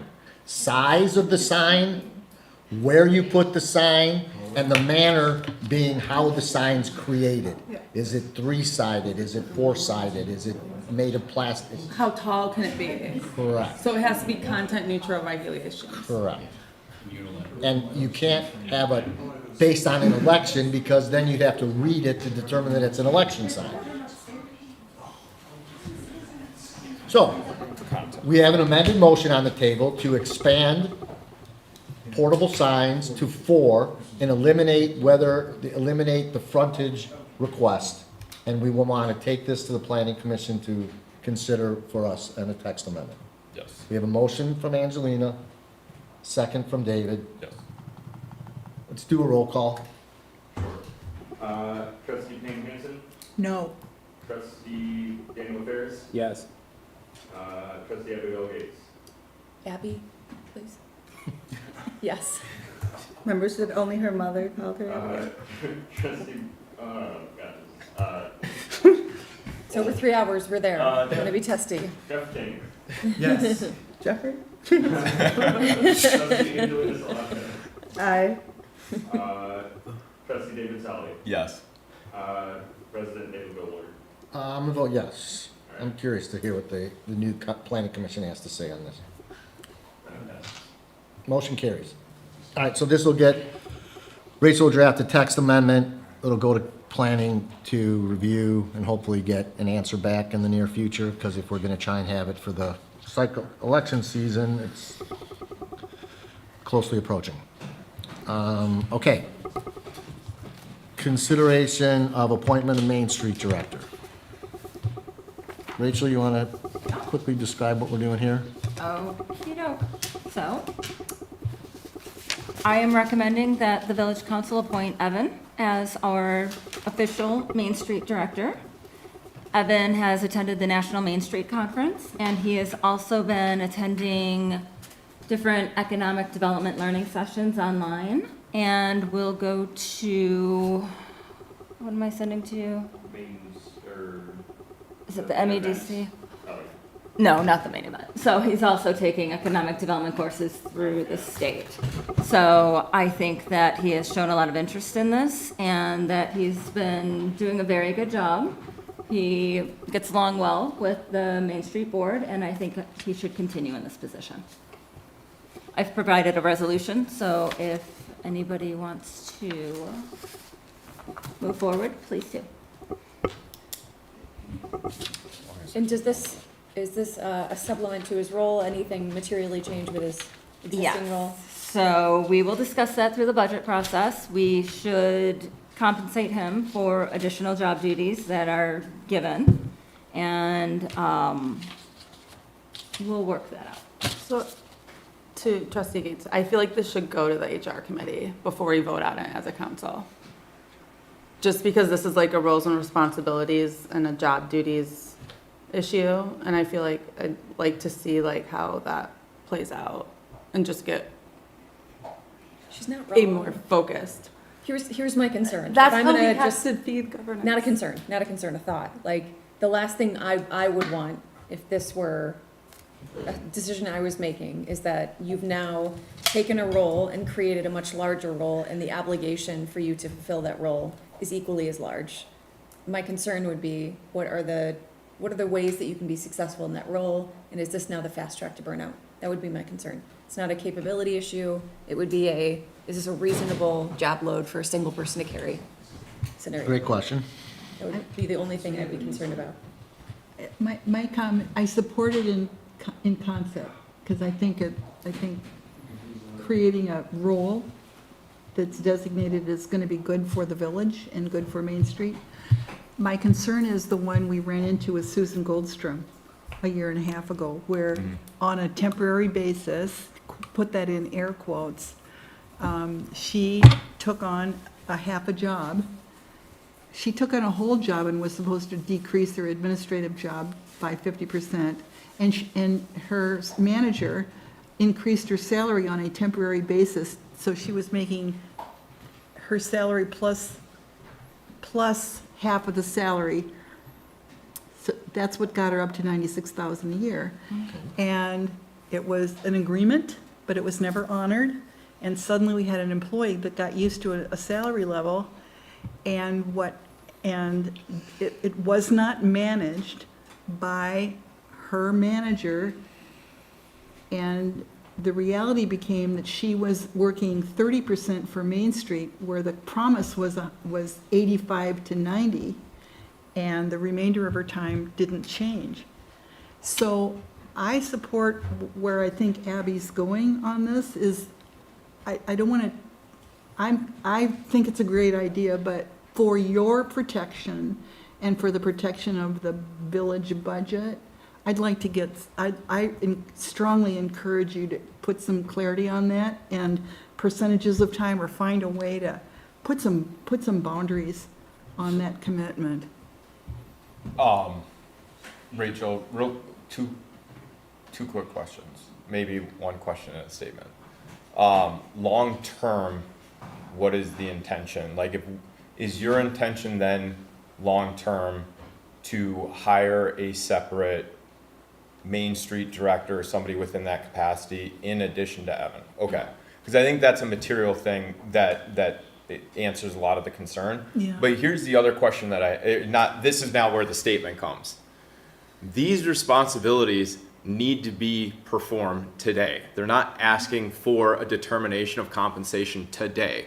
We can vote to approve this, and then the people committee can work with you to start to vet out that process for the compensation that you have in mind and more of that long-term planning. But I don't think there's anything that's been stated here that should prevent us from officially recognizing Evan as the Main Street director. I can support that, absolutely. And I agree with you, the concern of burnout, and I would hope Evan would be the first one to be the determiner of, guys, I've been doing this, and this is a lot more than I envisioned. That's not how it It's works taking out. away from my clerk. That's never how it works. That's not how it Never works. I mean, I can tell you in I agree government. with you, David. It should be how it works, but it's not how it works. What happens is someone assumes a level of responsibility, and they will fulfill those duties because fear enters the picture, and then it becomes, I will do this until I can't do it any longer. That makes me feel better. I'm not afraid of any of you. It makes me feel better. So, and again, I want to state, this is not a concern over your capability or whether this is a good idea. It is getting very crystal clear to Angelina's point about the commitment of your time, the expectation of success, and how to make sure that it is safeguarding your time, and the expectations to make sure that all duties are fulfilled. but it is not a representation of you or the work you've done at all. And I actually do agree that, like, I think that the role doesn't need to be 100% role, but I just want to make sure, like, if we looked at that priorities thing and we had all those internal operations, like, we can't give Evan the internal operation stuff, you know what I mean? So I just want to be clear, like, if he's the clerk and doing records management, but you have to take the tracking and issue management away from him, like, I just want to make sure that, to Abby and Pam's point, like, we're clear of, like, okay, now that he's adding economic development, he's not gonna be doing communication, or he is, and just like where that falls. And I know that you can manage it, I just want us to be clear, like, that, we don't want to be in a position where we made a hasty choice and then we're like biting ourselves because we decided, oh shoot, but wasn't ever gonna do that. Well, I think it's important to note that we have very few staff members here. And as Trustee Sally said, this work needs to be done. So we all work as a team as it is on a daily basis anyway. Just because this is Evan's title doesn't mean that I'm gonna say, no, I'm not doing that, that's your job. Right. So. Which is healthy, and that is a great thing. Yeah. That is exactly what you'd want to hear. Yeah. But then it becomes like, all right, now what falls in Evan's camp moving forward, and what falls in Jody's camp moving forward, and what's in Rachel's camp? What do we immediately delegate because it's deprioritized, and what are the things that there's an identifiable gap here. There's a gap because we lack the capability or the capacity to do it. So it is just as simple as, do we have the time, the energy, and the capability to do things? And if so, who's doing them? I'll make a motion to approve this and refer to the HR committee for. Yeah, this is just, There's no deferral. Yeah. My recommendation would just be to adopt, I mean, I guess if you're making I'll say it. You can make whatever motion you want. I think the motion that's appropriate is the resolution. We don't need to take a motion for Rachel to have a conversation around additional adjustments to compensation Yeah. with the people committee.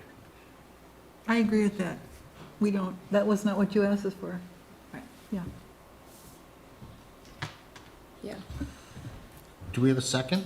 Second, So we have a motion and a second to appoint Evan Millen as, master I'm and sorry. commander of the universe. I'm sorry, I had a brain Got fart. it. As our Main Street Director for the Village of Franklin. CEO, Chief Evan Officer. Chief Excellence Officer. Any further discussion? All in favor, say aye. Aye. Opposed? Congratulations. You have more work to do. I know. Yeah, I was gonna say, you can just get the placard now. And Evan, I would hope that you're comfortable enough in your job that if anything is a concern to you, that you would not hesitate to raise it to Rachel or myself or the council as a whole. It's good to know. Okay, council, oh, I'm sorry, last item. Chief, fill us in on what's going on. Those chairs are very comfortable, yeah. So 8 months ago, I introduced you to Officer Roger Wessel. He's someone that I worked with for 30 years at West Bloomfield, supervisor, a mentor, all-around great guy. He's been here 8 months. He's done an outstanding job mentoring our younger people on midnights. Unfortunately, he did get a job offer outside of law enforcement that kind of fits what he does for executive protection and tactics and things like that. So he's going to be leaving us first week of June, unfortunately. So I would like the board's permission to be able to replace that position once he leaves. That's what I'm asking for today, not to add an additional person to our staff. Our current staffing is, as you know, is less than what you originally budgeted, but I'd like to replace that position once he leaves. And you have an individual in mind? I do have an individual in mind, but that person has not completed all the steps yet. So If it's the individual that I have in mind, that I'm going to start that person one level below what Officer Wessel was, so it will save a little bit of money. And correct me, so are you asking us for a motion to approve a specific individual being hired, or the ability for you to hire a new officer at your discretion? That's correct, second. The second, gotcha. So moved. I'll second. All right, so make sure we're clear. We have a motion by Solly, second by Salaka No, to, Gates got to it first. No, you can have it. I want you can take the W. Take the one. to authorize Chief Lawson to hire a new officer within the confines of the collective bargaining agreement. We have a motion and a second. All in favor, say aye. Aye. Opposed? Good luck. Thank you. And unlike Evan, I am scared of some of you, but.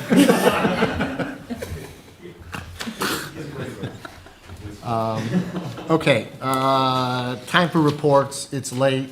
I'm going to make only one comment. I just want to thank Rabbi Gazinski and Lucia for another amazing event downtown. The Judaic Art Studio and the Chabad House of Bingham Farms is becoming a several time a year host of events, from their candle lighting to their various holiday events, and now their Lag Baumer, which is including all the Chabad houses for the area. 1,000 people in the village. It looked like a little Labor Day roundup, and then followed right back up with the wonderful FCA event. It was a great way to kick off the summer, so I wanted to thank him, thank the FCA.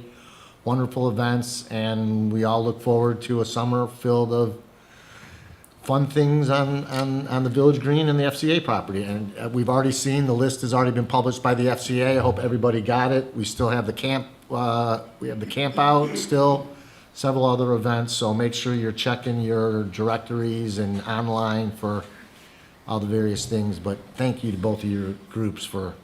David, can I also make a comment that we should thank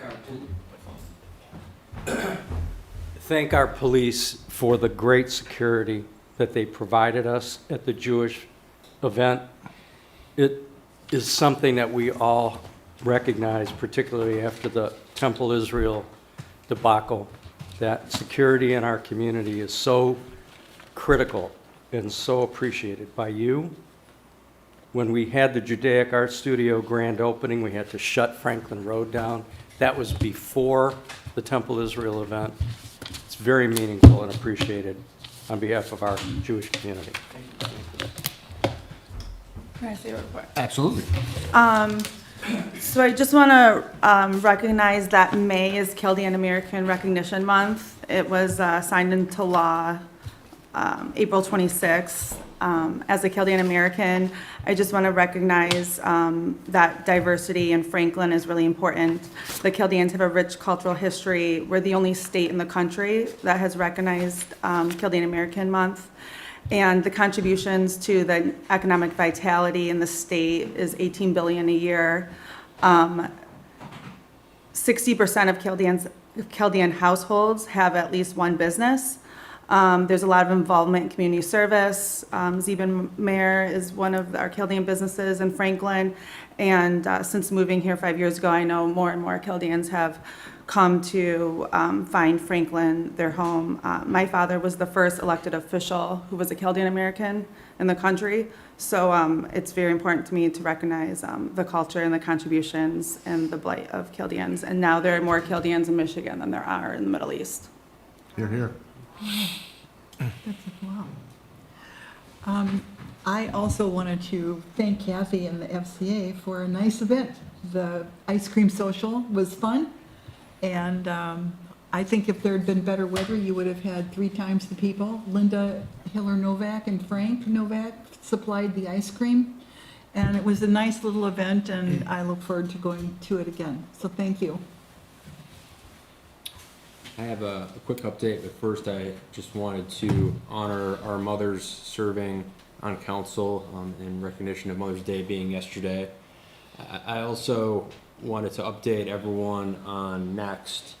So Next Future was uncertain for a time. It was a scary time for the organization because, and I won't relive the whole saga here, the time is late, but it was uncertain as to whether Next was going to be moving into a new building to be built by the city of Birmingham in conjunction with the Y, or whether next would be moving into the current YMCA building, which the Y had planned to leave. And we do have some more clarity now that the city of Birmingham approved a lease. So the city bought the YMCA building from the Y. And so the city has now approved a lease with respect to Next. And so Next will indeed be moving into the Y building after Y vacates. The renovations are set to begin on September 1st. That's when the Y will be moving out. I got a sneak preview of the design plans, and it's really neat to see how Next plans to transform this space and to make it more friendly and usable for our seniors. So that was really nice to see.